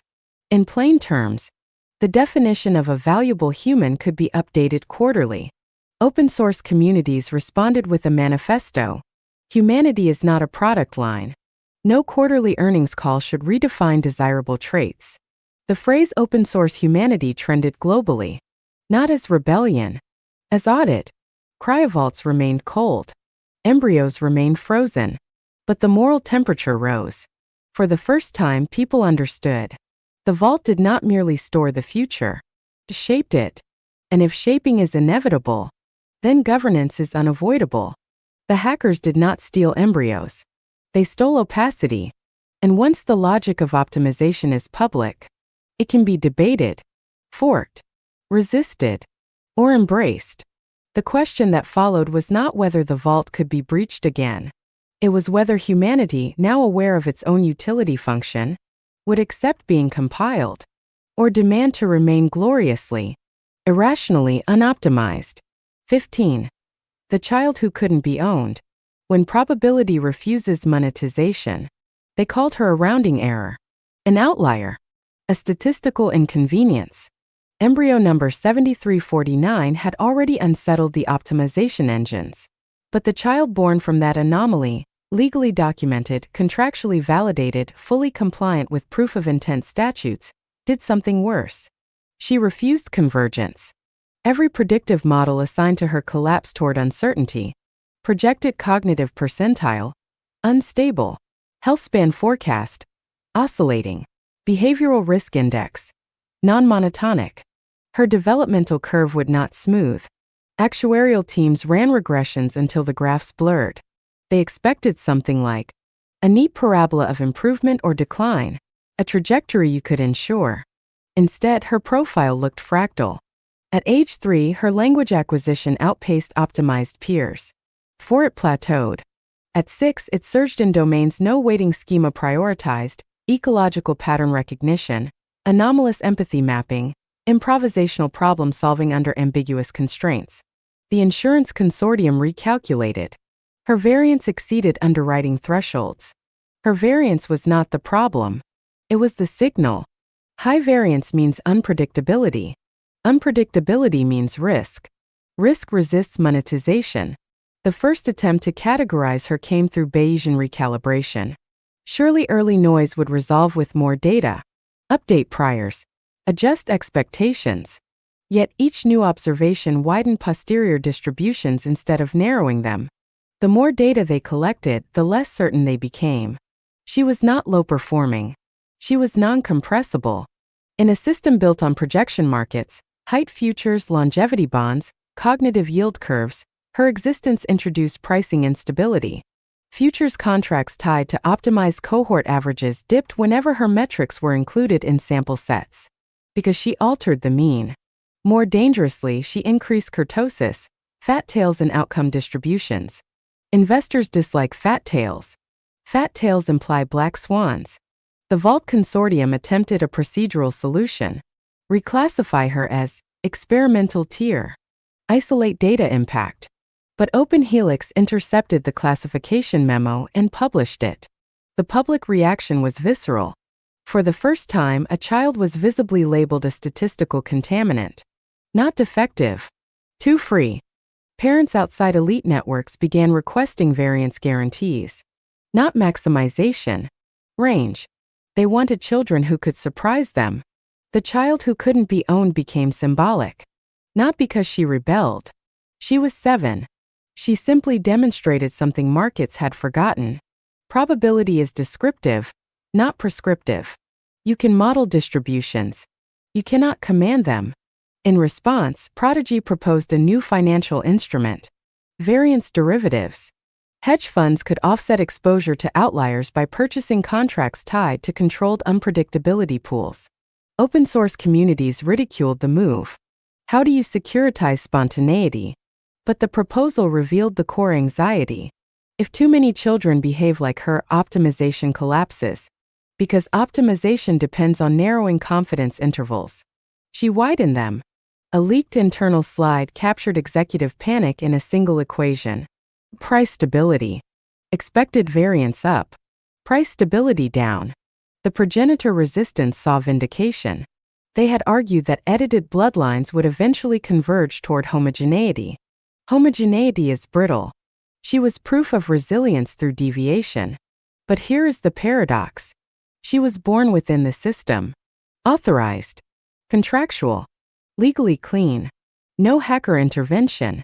No rogue implantation. The system itself produced her. Optimization does not eliminate randomness. It displaces it. Compress enough variables and complexity reemerges elsewhere. Her teachers noticed something no algorithm could score. She did not optimize for reward. She optimized for curiosity. In simulation labs designed to test strategic dominance, she abandoned winning strategies mid-game to explore improbable paths. Her outcomes were inefficient. Her insights were transformative. One researcher anonymously summarized her case in a line that went viral. She is not maximizing. She is exploring. Exploration is expensive. Markets prefer exploitation. Refine what works, scale it. Exploration destabilizes equilibrium. The attempt to patent her genomic configuration failed. Not because it was illegal. Because her trait interactions could not be isolated into proprietary modules. Too entangled. Too context-dependent. In quantum terms, measurement altered behavior. Every time analysts tried to pin down a dominant locus, expression shifted. Her genome behaved less like a blueprint and more like a dynamic system. Open-source biologists ran simulations suggesting that over-optimization of adjacent loci may have amplified nonlinear feedback loops. In seeking precision, the system accidentally reintroduced wildness. The child who couldn't be owned was not anti-market. She was post-predictive. Her existence forced a question no shareholder meeting wanted to entertain. What if the most valuable human trait is the refusal to be priced? As her cohort matured, insurers quietly revised models. Not to exclude variance. To incorporate bounded unpredictability. The math changed subtly. Confidence intervals widened. Premiums adjusted. Optimization did not end. It adapted. But something irreversible had occurred. For the first time, elites confronted the possibility that their grandchildren might escape utility functions. Not by rebellion. By probability. The child did not hack the vault. She did not leak the ledger. She simply lived. And in living, she demonstrated the oldest truth biology knows. Selection pressures shape populations. But mutation persists. And mutation is not a bug. It is the engine. Markets can price expectation. They cannot own emergence. The system tried to classify her. Then to hedge her. Then to ignore her. In the end, it had to acknowledge her. Because if even one child resists monetization, then humanity is not a product line. It is a probability distribution with teeth. And sometimes, the tail wags the market. 16. Reparations by reproduction. Gene pools rebel. The market thought inequality would compound quietly. Capital compounds. Interest compounds. Why not genomes? For a decade, optimized lineages accrued advantages with statistical elegance. Higher projected cognition. longer health spans, lower actuarial drag. The curve looked inevitable. A tongue sticking out, 1 plus R. Principal P, enhanced by return rate R, over time T. Replace capital with heritable advantage, and dynasties become self-reinforcing. But biology is not a savings account. It is a population, and populations follow different math. Open-source biologists began modeling allele frequency shifts across socioeconomic strata. They discovered something destabilizing. Optimization was clustering traits within elite subpopulations, reducing internal diversity. Reduced diversity increases vulnerability. The metric they published was uncomfortable. H equals 1 minus sigma pi superscript 2.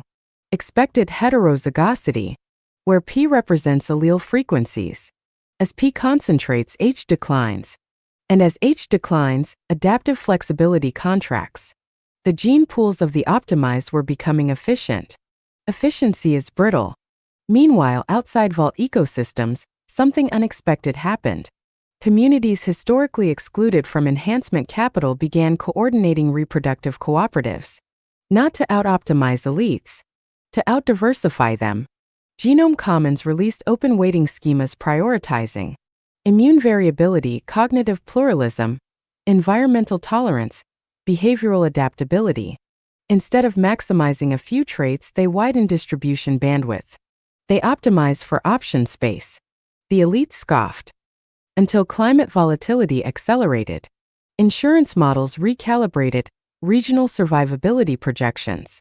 Certain optimized longevity profiles, calibrated for temperate, resource-stable environments, underperformed in extreme heat corridors and pathogen-dense zones. Meanwhile, heterogeneous populations exhibited resilience through variability. In evolutionary terms, selection pressure had shifted faster than optimization cycles. The fitness function changed mid-game. Fitness W is not prestige. It is survival times reproduction over time. And survival depends on context. When wildfire seasons lengthened and agricultural zones destabilized, traits previously deemed suboptimal gained value. Metabolic thrift, heat tolerance, immune overreactivity in certain pathogen landscapes. Suddenly, genomic portfolios that looked mediocre in peacetime markets outperformed under stress. The phrase reparations by reproduction emerged not from governments but from demographers. It described a demographic correction driven by differential fertility and environmental resilience. Communities once economically suppressed were expanding proportionally, not through policy but through adaptability. Elites responded with accelerated editing cycles, faster updates, quarterly genomic recalibrations. But rapid editing introduced new complexity costs. Epistatic interactions, genes influencing other genes, began producing nonlinear side effects. Optimize A, destabilize B. It was a systems problem. Fxy is not equal to Fx plus Fy. Non-additivity. In complex genomes, traits do not stack cleanly. They interfere. OpenHelix released a comparative study showing that populations with moderate enhancement and high baseline diversity exhibited more stable long-term outcome distributions than highly optimized, low-diversity cohorts. Markets panicked quietly. Longevity bonds tied to narrow elite gene pools fluctuated. Height futures seemed trivial against immune system volatility. For the first time, reproductive strategy became geopolitical. States began funding public genomic diversity initiatives under the banner of resilient security. Not eugenics. Anti-fragility. Encourage interlineage mixing. Subsidize reproductive plurality. The progenitor resistance, once dismissed as analog romantics, found unlikely allies among quantitative ecologists and systems theorists. The argument shifted from morality to math. Homogeneity maximizes short-term predictability. Diversity maximizes long-term survival. The child who couldn't be owned became emblematic again. Her variance was not an anomaly. It was a preview. Reparations by reproduction was not revenge. It was rebalancing. When capital skews opportunity, biology sometimes compensates through differential adaptability. No central planner orchestrated it. No manifesto mandated it. Selection pressure does not negotiate. Selects. In elite enclaves, a new anxiety took root. What if optimization made us fragile? Cryovault diversification programs quietly expanded acquisition strategies, seeking broader allele pools from previously overlooked regions. Suddenly, the global south was not a labor market. It was a genomic asset class. Critics called it Extraction 2.0. Genome Commons countered with open treaties. Genomic exchange must be reciprocal, transparent, and community-governed. No more one-way harvesting of resilience traits. The market tried to quantify the shift. Demographers plotted population trajectories. Population next period equals current population plus births, B, minus deaths, D, plus migration, M. But beneath that simple equation lurked complexity. Births were now influenced by cultural coordination, deaths by environmental instability, migration by climate and policy collapse. Gene pools were not passive reservoirs. They were active agents. Reparations by reproduction did not topple elites overnight. It altered the slope. It reminded the world that evolution does not reward dominance alone. It rewards adaptability. And adaptability favors variation. Markets had tried to narrow humanity into efficient bands of excellence. The aftershock revealed a counterforce. Life widens. When constrained too tightly, it spills elsewhere. In the end, the rebellion was quiet. No riots. No coups. Just births. Different births. Across regions markets once ignored. The balance of advantage began to tilt. Not because someone decreed justice, but because probability under pressure redistributes power. Through the most ancient mechanism of all. Who survives? And who multiplies? 17. The collapse of genetic exclusivity. Scarcity moves again. Exclusivity was supposed to last longer. That was the pitch. Optimize early. Secure advantage. Compound superiority across generations. The first decade of enhancement capitalism behaved exactly as forecast. Trait clustering among elites increased. Performance metrics rose. Longevity curves separated. Scarcity appeared biological. But scarcity is restless. It migrates. At first, the collapse was subtle. Open-source wet labs began replicating first-generation enhancement edits using public CRISPR stacks and community-funded compute clusters. What had cost millions now cost thousands. The supply curve shifted. As price P fell, quantity supplied Q expanded. Genetic upgrades stopped being a luxury artifact and started behaving like consumer tech. The elite response was predictable. Move up the stack. If baseline edits become common, escalate to multi-locus optimization bundles. If those diffuse, escalate to epigenetic tuning, then to dynamic gene expression management. But each escalation followed the same economic gravity. Diffusion. Knowledge leaks. Toolchains commoditize. Black markets mature. The exclusivity window shrank from decades to years. And then something more destabilizing occurred. Cross-population recombination began outperforming isolated elite lines. Not because enhancements failed. Because once enhancements became widespread, differentiation no longer resided in individual loci. It resided in interaction effects. In combinatorial diversity, the math was brutal. The number of possible combinations explodes as N grows. When optimized traits spread across broader populations, the space of possible pairings expanded exponentially.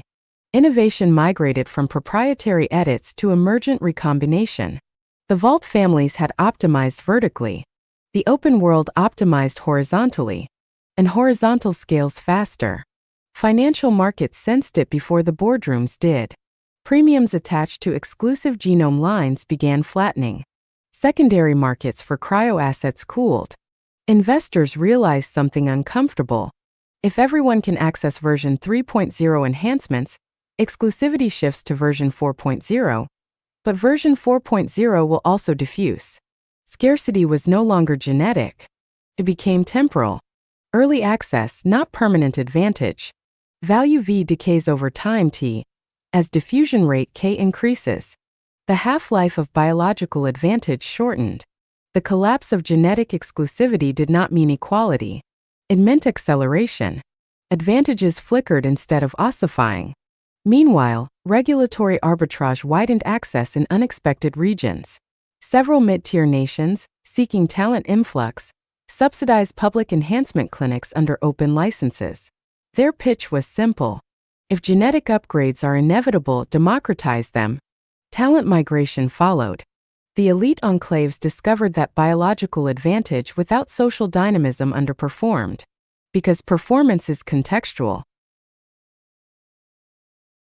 You can enhance cognition. You cannot patent opportunity density. Even more destabilizing was the rise of adaptive epigenetics, lifestyle-linked expression modulation that required no permanent edit. Nutrition stacks, environmental conditioning, AI-personalized developmental scaffolds. Enhancement became behavioral, which meant it could not be inherited exclusively. It had to be maintained. Scarcity moved from DNA to discipline, from sequence to ecosystem. The market recalibrated again. The most valuable asset was no longer a rare allele. It was access to adaptive feedback loops, continuous optimization environments. In other words, infrastructure. Elites who once guarded vaults began investing in platforms, learning substrates, climate-controlled habitats, neuroadaptive education grids. Because once genes commoditize, environment differentiates. The final symbolic blow came when a public consortium published a comparative performance study. Third-generation open-source mixed-lineage cohorts outperformed legacy-exclusive lines in problem-solving under novel stress scenarios. Not by maximizing any single metric, by recombining many. The narrative flipped. Exclusivity began to look like isolation. Isolation looked like fragility. The old equation of power. Rare genes equals lasting dominance. Fractured. Scarcity did not disappear. It migrated. From genes to time. From sequences to systems. From inheritance to iteration speed. In the aftermath, even vault families diversified outward. Cross-lineage marriages once considered reputational dilution became strategic alliances. Gene pools reopened. Because closed systems stagnate. The collapse of genetic exclusivity was not a moral triumph. It was thermodynamic. Information spreads. Tools replicate. Barriers erode. Any advantage rooted in secrecy decays in an open computational civilization. Scarcity always moves to the frontier. And the frontier this time was not DNA. It was adaptability. When exclusivity collapsed, humanity did not equalize. It liquefied. Power stopped being encoded in static genomes and started flowing through dynamic networks. The vaults remained, but they were no longer fortresses. They were archives. And in a world where the code of life is editable, shareable, and remixable, no lineage stays rare for long. Scarcity moves. It always does. The question is not whether advantage exists. It is how fast it melts. 18. Prodigy dissolves. Or evolves. Corporations don't die the way organisms do. They rebrand. They restructure. They absorb blame and spin off liability. But sometimes they molt. By the time genetic exclusivity collapsed, Prodigy was no longer a villain. It was infrastructure. Its optimization engines powered public clinics. Its forecasting APIs underwrote sovereign health bonds. Its cryostorage standards became global baselines. You cannot boycott a substrate. Yet something was eroding.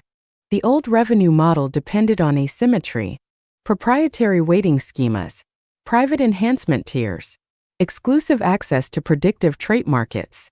When open-source biology matured and enhancement diffused, Prodigy's core advantage, secrecy, decayed exponentially.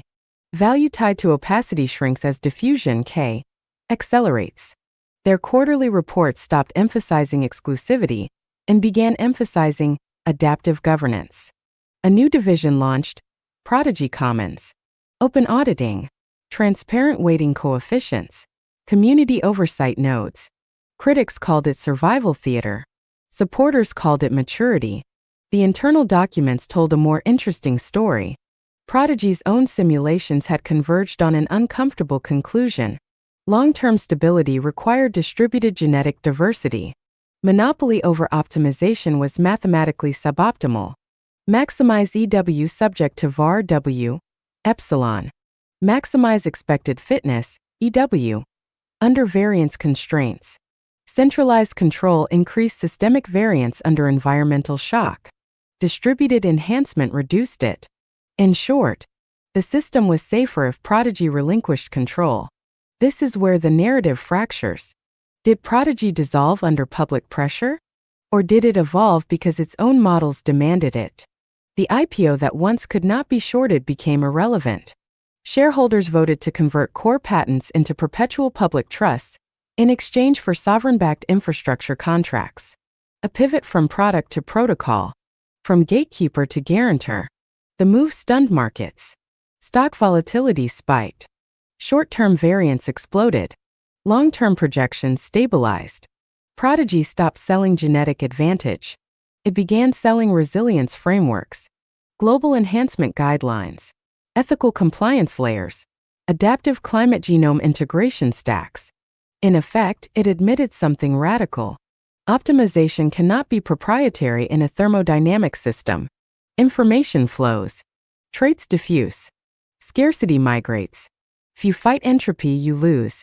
If you harness it, you become substrate. The black ledger was deprecated, replaced by an open, encrypted lineage commons governed by rotating public councils and algorithmic oversight. No single entity could unilaterally alter similarity baselines anymore. Proof of intent laws were amended to include revocation rights and generational consent clauses. Children could opt out of inherited optimization contracts at adulthood.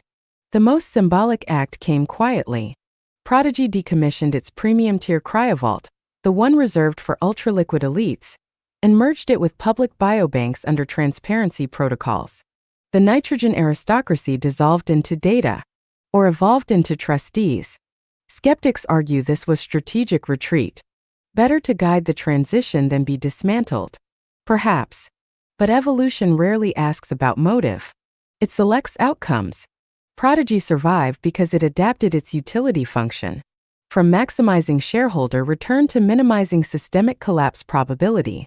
Survival is proportional to adaptability. Not a formal equation. A law of complex systems. The collapse of genetic exclusivity forced every actor to confront the same truth. Advantage that cannot circulate destabilizes the system that sustains it. In its final annual letter before restructuring, Prodigy's board wrote, "We were never in the business of owning humanity. We were in the business of predicting it. Prediction is no longer scarce." That sentence ended an era. Enhancement did not stop. Vaults did not vanish. Markets did not evaporate. But the premise shifted. From domination to coordination. From private optimization to public calibration. Prodigy did not dissolve into nothing. It dissolved into everything. Into standards. Into open protocols. Into background infrastructure so normalized it ceased to feel corporate. Which is perhaps the most unsettling outcome. Because when power becomes ambient, it becomes invisible. Or perhaps that is evolution. In the after, the question is no longer who owns the genome. It is who stewards the feedback loops. And whether humanity, having glimpsed its own utility functions, chooses to write them collectively, instead of outsourcing them to a vault. Prodigy dissolved. Or evolved. The difference depends on who is holding the pen.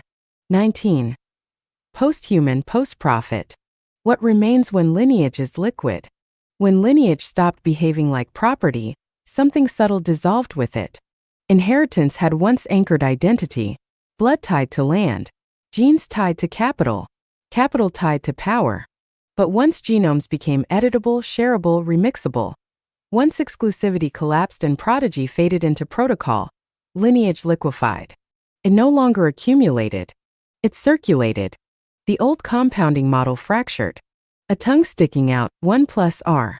That equation built dynasties. Biological capital accruing return, R. Over time, T.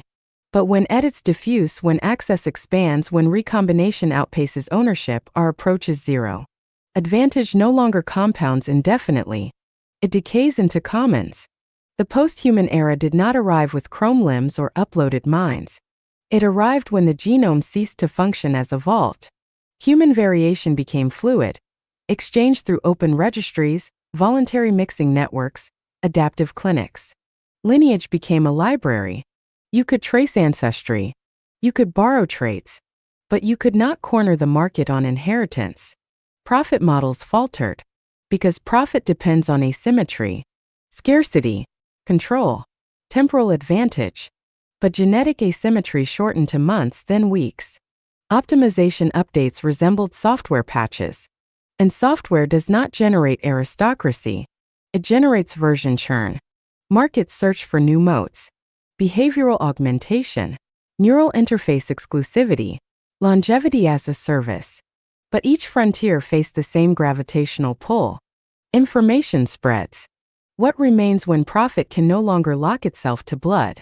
The answer emerged not in markets but in coordination networks.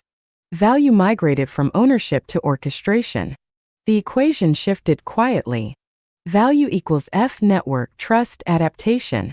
Not a closed-form solution. A systems relation. Network density. Trust coefficients. Adaptive speed. Post-profit did not mean no exchange. It meant exchange detached from permanent hierarchy. When lineage is liquid, identity becomes iterative. Children no longer inherit fixed destinies. They inherit toolkits. Genetic profiles update through consensual revision at adulthood. Reproductive contracts expire by design. The idea of bloodline purity becomes mathematically absurd in a combinatorial civilization. Total combinations tilde operator 2. As editable loci expand, possible configurations explode. Purity becomes impossible. Diversity becomes default. Without durable biological scarcity, the meaning of status shifts. From what you are born with to how you contribute. From inherited optimization to collaborative resilience. Posthuman does not mean abandoning biology. It means recognizing biology as a platform layer. Modifiable, participatory, communal. Post-profit does not mean abolishing markets. It means markets no longer determine existential worth. When survival and adaptation are distributed, the profit motive loses its leverage over reproduction.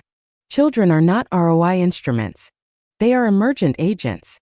In this landscape, a new metric quietly replaced net worth. Adaptive contribution index. Not how much advantage you hoard. How much variance you enable. The old guard resisted. They always do. But even they adapted. Trust networks outperformed hoarded capital during cascading climate shocks and data blackouts. Communities with open genetic registries and reciprocal enhancement treaties stabilize faster than enclaves optimized for isolation. Because resilience scales with cooperation. System stability is proportional to diversity times connectivity system. Again, not a corporate KPI. A property of complex systems. When lineage is liquid, identity stops anchoring to ancestors. It anchors to participation. The post-human label turned out to be misleading. Nothing alien emerged. No god-tier intellects ruling from orbit. What emerged was humility. Recognition that optimization without circulation breeds fragility. Recognition that profit without distribution breeds collapse. The genome, once securitized, returned to what it had always been. Probabilistic script. Editable. Mutable. Unownable in perpetuity. In the end, what remains is not aristocracy or annihilation. It is negotiation. Between freedom and coordination. Between variance and coherence. Between the desire to optimize and the need to remain open. When lineage becomes liquid, humanity stops asking who inherits. Starts asking how we iterate. Post-human. Post-profit. Not the end of ambition. The end of permanent advantage. And in that dissolution, something older resurfaces. Life not as asset, but as process. Unfinished. Unowned. Still writing itself. 20. Appendix. How to start your own gene bank. For educational purposes only. Let's be clear. You don't start a gene bank the way you start a startup. You don't order liquid nitrogen in a chest freezer and call it sovereignty. You don't crowdsource embryos like open source firmware. Biology is not a weekend hack. This appendix is not a lab manual. It is a systems manual. Because in the after, a gene bank is no longer a vault of frozen advantage. It is a coordination protocol for preserving diversity. If you misunderstand that, you rebuild the old aristocracy with cheaper tools. 1. Define the purpose, not the product. A vault hoards. A bank preserves. A commons circulates. The first decision is philosophical. Are you attempting to concentrate traits or to distribute resilience? If your objective function resembles this, maximize T, where T is a narrow trait cluster, height, IQ proxy, longevity percentile. You are rebuilding exclusivity. If instead your aim resembles, maximize diversity subject to safety, you are building infrastructure for adaptability. The difference determines everything downstream. 2.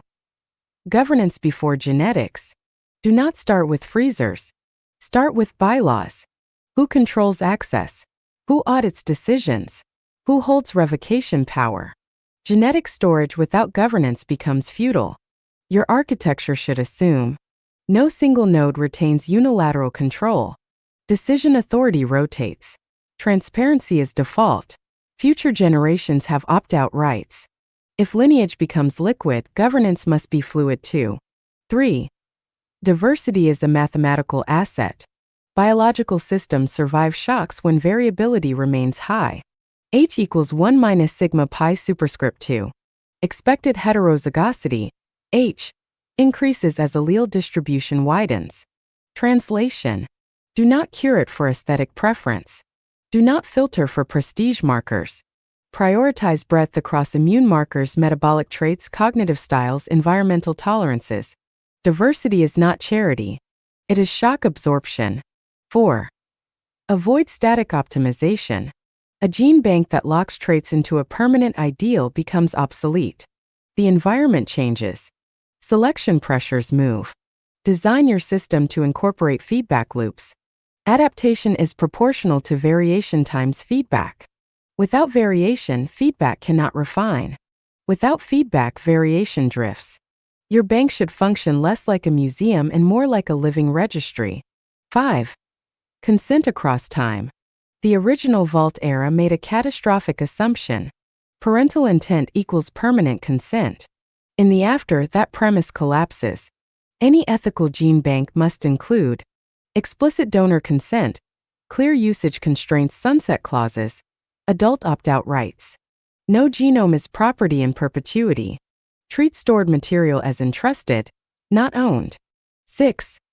Infrastructure over secrecy. Scarcity once lived in cryogenic exclusivity. Now it lives in infrastructure quality, reliable power, redundant storage, disaster resilience, data integrity. If your system cannot survive grid failure or jurisdictional collapse, it is decorative.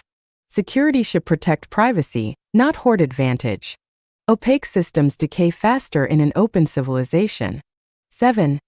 Financial model. Post-profit, not anti-funding. You will need resources. But funding tied to trait prioritization corrupts intent. If investors demand preferred access, you are not building a bank. You are building a portfolio. Sustainable models may include cooperative membership, public trust endowments, transparent service fees, sovereign resilience grants. Return on investment should be measured in system stability, not lineage leverage. 8. Interoperability. No gene bank should function as an island. Closed pools stagnate. Open exchange treaties, ethically governed and transparently audited, increase long-term resilience. System stability is proportional to diversity times connectivity. Connectivity multiplies the value of diversity. Isolation reduces it. 9. Cultural layer matters. Genes do not operate in vacuum. Education systems, nutritional environments, community networks. A gene bank without ecological scaffolding misunderstands biology. Epigenetics reminds us. Expression depends on context. Storing genomes without investing in environments is like archiving seeds without soil. 10. Know the risk. Let's speak plainly. Genetic storage intersects with law, medicine, ethics, and global treaties. Unauthorized experimentation, improper handling, or bypassing regulation can cause harm, legally and biologically. This appendix is not instruction for clinical practice. It is a conceptual map. Real-world implementation requires licensed professionals, regulatory compliance, and rigorous biosecurity standards. Romanticizing DIY genetics is reckless. What a gene bank becomes. In the post-exclusivity era, a gene bank is not about control. It is about memory, not about advantage, about continuity. When lineage is liquid, preservation shifts from hoarding to stewardship, from private vault to public trust. The real question is not, how do I store superior genes? It is, how do we preserve option space for futures we cannot predict? Because the future will not respect your favorite trait cluster. It will reward adaptability. If you start your own gene bank, educationally, philosophically, structurally, start it with humility. Start it with rotation of power. Start it knowing that any advantage you attempt to freeze will thaw. And when it does, the only durable asset will be the governance you built around it. In the after, biology is no longer a ladder. It is a library. Build yours accordingly. 21. A corporate prospectus page from Prodigy. S1 filing. Prodigy LLC. Amendment number 0 to Form S1. Filed pursuant to Section 12B of the Post-Scarcity Exchange Act. The Gene Bank ticker symbol, Proposed DNAQ Exchange, NASGX, Narrative Asset Growth Exchange. Prospectus Summary. Prodigy LLC, Prodigy, we, us, or the company, is a vertically integrated genomic asset platform operating at the intersection of abundance collapse and biological scarcity. In an era where information, manufacturing, and cognition have reached near zero marginal cost, Prodigy identifies the final durable moat: inheritable biological variants. We do not sell products. We securitize potential. Our mission: to unlock shareholder value from the last non-replicable asset class, human genomic differentiation. Corporate motto: in post-scarcity, scarcity becomes you. Market opportunity: global GDP commoditized. Intellectual property: open-sourced. Labor automated. Compute abundant. Remaining defensible scarcity. Scarcity equals F, non-replicability, where non-replicability approaches zero for digital goods and trends toward asymptotic durability for inheritable biological traits. Total addressable market, TAM. All future humans. Our platform. Prodigy operates a three-layer architecture. 1. Acquisition layer. Ethically sourced, consent-forward genomic deposits from high-variance donors. 2. Curation layer. Trait clustering, probabilistic projection, and heritable differentiation modeling. 3. Allocation layer. Premium tier access pathways for clients seeking optimized lineage positioning. Projected return model. ROI is proportional to trait demand times exclusivity. As abundance increases elsewhere, exclusivity multipliers intensify. Competitive advantage. First mover advantage in post-material asset classes. Proprietary Genome Differentiation Index, GDI. Cross-border cryogenic jurisdiction arbitrage. Adaptive trait forecasting engine. Unlike traditional biobanks, Prodigy does not merely preserve. We price the future. Risk factors. Investing in Prodigy involves significant risks, including but not limited to regulatory reclassification of inheritable material as commons infrastructure, ethical backlash against genomic commodification, emergence of open-source gene pools reducing exclusivity premium, cultural shift toward post-ownership lineage models, the possibility that diversity, not optimization, becomes the dominant survival variable. If the following becomes civilizational consensus, resilience is proportional to diversity times access. Prodigy's premium differentiation strategy may face compression. Use of proceeds. We intend to use net proceeds from this offering to expand cryogenic storage facilities in geopolitically stable microstates, scale predictive embryonic trait analytics, lobby for favorable genomic asset classification, develop subscription-based inheritance enhancement tiers. No portion of proceeds will be used for humility. Ethical position statement. PRODIGY affirms that all donor material is obtained through informed consent protocols compliant with applicable regulations. We believe monetization and morality are not mutually exclusive categories, though we reserve the right to test this thesis iteratively. Dilution. Post-offering, founders will retain supervoting shares controlling 87% of all lineage allocation decisions. Public shareholders will receive exposure to the genomic asset class without direct reproductive governance rights. Forward-looking statements. This prospectus contains forward-looking statements including, but not limited to, the continued migration of scarcity from material goods to biological differentiation, the persistence of status competition under abundance conditions, the willingness of affluent clients to convert liquidity into heritable advantage. Actual results may differ materially if genetic exclusivity collapses, cooperative gene commons emerge, cultural norms shift from ownership to stewardship. Final note to investors: when everything else can be copied, streamed, fabricated, or synthesized, what remains defensible? PRODIGY LLC believes the answer is simple. You invest accordingly. 22. A cinematic one before last chapter. Cold open in a nitrogen vault. Cold open nitrogen. The door unlocks with a sound like a held breath finally released. Inside, the vault exhales winter. White vapor spills low across the floor, hugging polished concrete like a cautious animal. The air tastes metallic. Every surface glows faint blue under recessed strips of surgical light. Stainless steel cylinders rise in rows, silent upright sarcophagi labeled not with names, but with alphanumeric futures. A thin frost clings to the biometric scanner. Temperature display: minus 196 degrees Celsius. Liquid nitrogen does not burn. It erases motion, suspends consequence. A technician or maybe a thief steps in. Hard to tell in this light. Face half hidden behind a respirator. Eyes reflecting the rows of preserved inheritance. Each tank holds potential. Each tank holds a wager. The vault is not loud, but it hums. Circulation pumps whisper like distant surf. Pressure valves tick with slow mechanical patience. Somewhere, a droplet of condensed air falls and shatters into nothing. On the far wall, a polished plaque.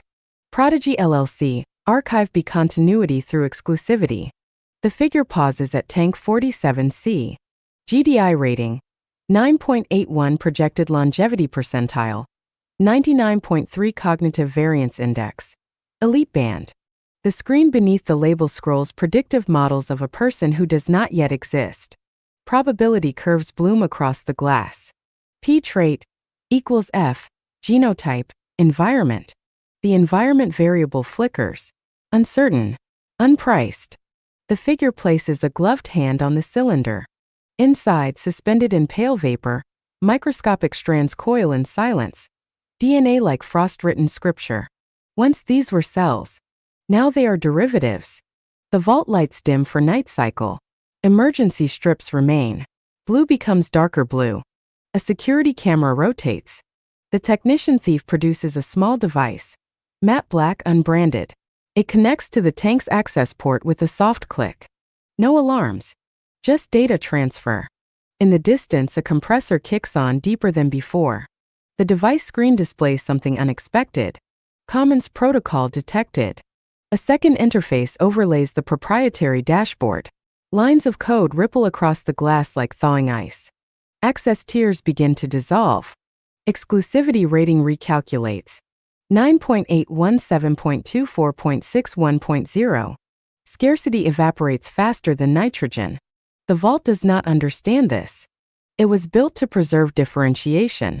It was not built to survive democratization. The figure hesitates. One command remains. Execute distribution? Outside, somewhere above this underground cathedral of inheritance, a storm gathers over the city. Power flickers once, not enough to fail, but enough to remind the system it is mortal. The gloved finger hovers. Inside the tank, genomes wait without preference. They do not know whether they are luxury goods or library books. They do not care. The screen counts down. 3-2. Cut to black. The hiss of nitrogen continues in the dark. 23. Netflix synopsis with an A-list cast of central characters: CEO, rogue embryologist, gene pirate, anomaly child. Prodigy LLC. Netflix limited series, 8 episodes. Genre: techno-thriller/prestige sci-fi/corporate noir. Tagline: when everything becomes abundant, the last scarcity is you. Series synopsis: in the near future, AI has automated labor, dissolved intellectual property, and driven the cost of nearly everything to zero. Markets didn't disappear. They pivoted. Enter Prodigy LLC, the world's most valuable private company. A discrete genomic asset firm that securitizes elite DNA and sells probabilistic futures to the ultra-wealthy. But when an anomalous embryo emerges from inside Prodigy's vault, a genome that resists optimization and crashes their predictive engine, the illusion of control begins to fracture. What follows is a high-stakes battle over ownership of the human future: corporate governance versus genetic commons, inheritance versus unpredictability, profit versus personhood. This is not about cloning. It's about capitalization of potential. A list cast of central characters. The CEO Adrian Vale. Played by Michael Fassbender. Founder and architect of Prodigy LLC. Cold, visionary, immaculately rational. Vale believes he solved capitalism's final problem: how to generate return in a post-scarcity world. His thesis is simple: if goods are free, differentiation is everything. He doesn't see himself as a villain. He sees himself as infrastructure. Until the anomaly proves his models wrong. And the markets do not forgive wrong. The rogue embryologist, Dr. Mira Kwan. Played by Gemma Chan. Led genomic architect inside Prodigy's vaults. Brilliant. Controlled. Quietly radical. She built the company's trait prediction engine and knows its limits. When embryo number 7349 refuses optimization and exhibits emergent traits outside all statistical bands, Mira realizes something terrifying. The child may represent evolutionary resilience, the very thing Prodigy's premium clients are suppressing. She must decide whether to protect the company or the future. The gene pirate Luca Loxerano. Played by Oscar Isaac. Former biotech security engineer turned genomic hacktivist. He doesn't steal money. He liberates inheritance. Operating through offshore free zones and floating clinics, Locke exposes Prodigy's proprietary genome differentiation index and leaks elite lineage data to open-source networks.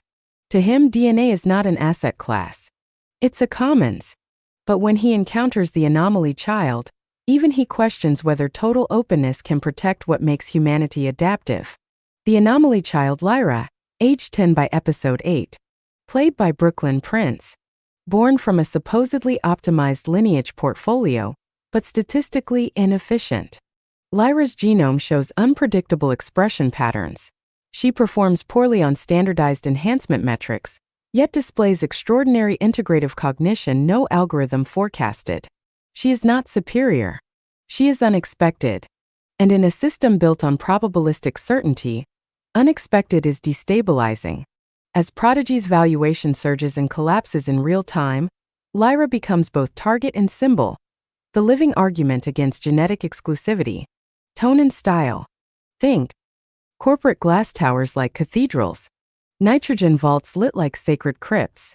Boardroom battles intercut with biometric scans. Market tickers colliding with ultrasound heartbeats. Less dystopia. More plausible inevitability. Core conflict. If the value of a genome can be modeled, indexed, and traded, who owns the child? The shareholders? The parents? The algorithm? Or the child herself? Final episode tease. As Prodigy prepares for its quiet IPO, unshortable, unstoppable, the anomaly dataset goes public. Scarcity shifts. Exclusivity cracks. And the last line of dialogue, whispered over a collapsing stock chart. Evolution doesn't optimize for profit. Fade to black. Pirate first. Thanks for reading MXTM's newsletter. Subscribe for free to receive new posts and to support my work with BTC. Send it to 1MPXMPFCJVMX SB5BAKINFU6 or with fiat at PayPal, me/Martin Chartrand. Subscribe. Substack note. Prodigy LLC, the Gene Bank. In a world where information is infinite and replication is trivial, What becomes scarce? Not data, not content, not compute. You. The poster for this week's issue is satire, but only slightly. When abundance eats every other moat, capital looks for the last enclosure. The body becomes a balance sheet. The genome becomes collateral. The sales pitch writes itself. In post-scarcity, scarcity becomes you. This piece dissects the psychological pivot from ownership of things to ownership of traits. When everything is free, what's left to monetize? And who gets to decide? The future won't be decided by better products. It will be decided by better governance of what cannot ethically be owned. Read before someone offers you a premium tier for your DNA. Pirate first. Short X post. When everything becomes abundant, capital hunts the last scarce thing. You. PRODIGY LLC isn't sci-fi. It's a warning label. In post-scarcity, scarcity becomes you. Hashtag gene economy, hashtag post-scarcity, hashtag biocapital, hashtag cognitive commons, hashtag pirate first, hashtag MXTM, hashtag future of ownership, hashtag lineage markets. Hashtag gene economy, hashtag post-scarcity, hashtag biocapital, hashtag genome markets, hashtag DAN is the new oil, hashtag lineage liquidity, hashtag genetic exclusivity, hashtag trait arbitrage, hashtag biofinance, hashtag future of ownership, hashtag cognitive commons, hashtag pirate first, hashtag MXTM, hashtag speculative futures, hashtag technocapital, hashtag bioethics, hashtag genomic governance, hashtag open source humanity, hashtag digital feudalism, hashtag abundance paradox, hashtag scarcity shift, hashtag synthetic biology, hashtag CRISPR capital, hashtag human infrastructure, hashtag decentralized futures, hashtag sovereign biology, hashtag data to DNA, hashtag embryo economics, hashtag longevity markets, hashtag inheritance 2_0, hashtag post-human capital, hashtag liquid lineage, hashtag adaptive civilization, hashtag resilience economy, hashtag commons not cages, hashtag futures thinking, hashtag philosophy of tech, hashtag biopower, hashtag algorithmic society, hashtag infrastructure politics, hashtag the after revelation of the MXTM method. https://chatgpt.com/share/69464-800-901F-020108173023. https://gemini google.com/share/01466F144034. Spermjackers of the elite. MXTMAK pirate wannabe Jatsunamiax. June 19, 2025. June 19, 2029. Secret nodes decoded by MXTM. Read full story. Procreative variations. A guide to Futurelings baby. MXTMAK pirate wannabe Jatsunamiax. July 20, 2025.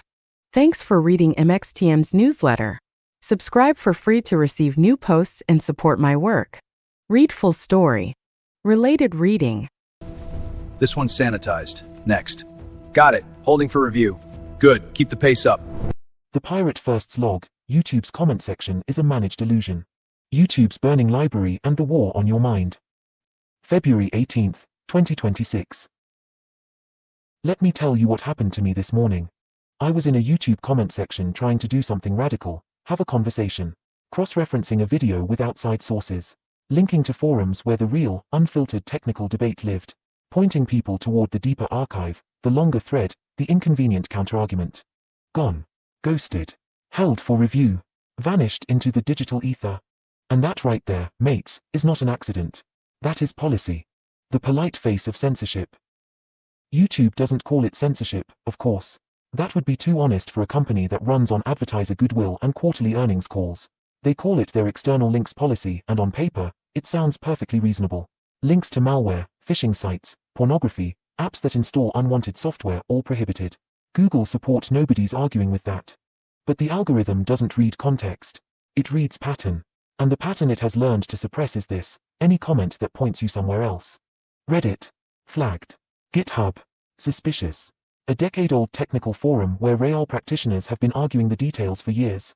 That's a potential vector for inauthentic engagement, mate. Gone before you can blink. The policy says it targets content that violates community guidelines.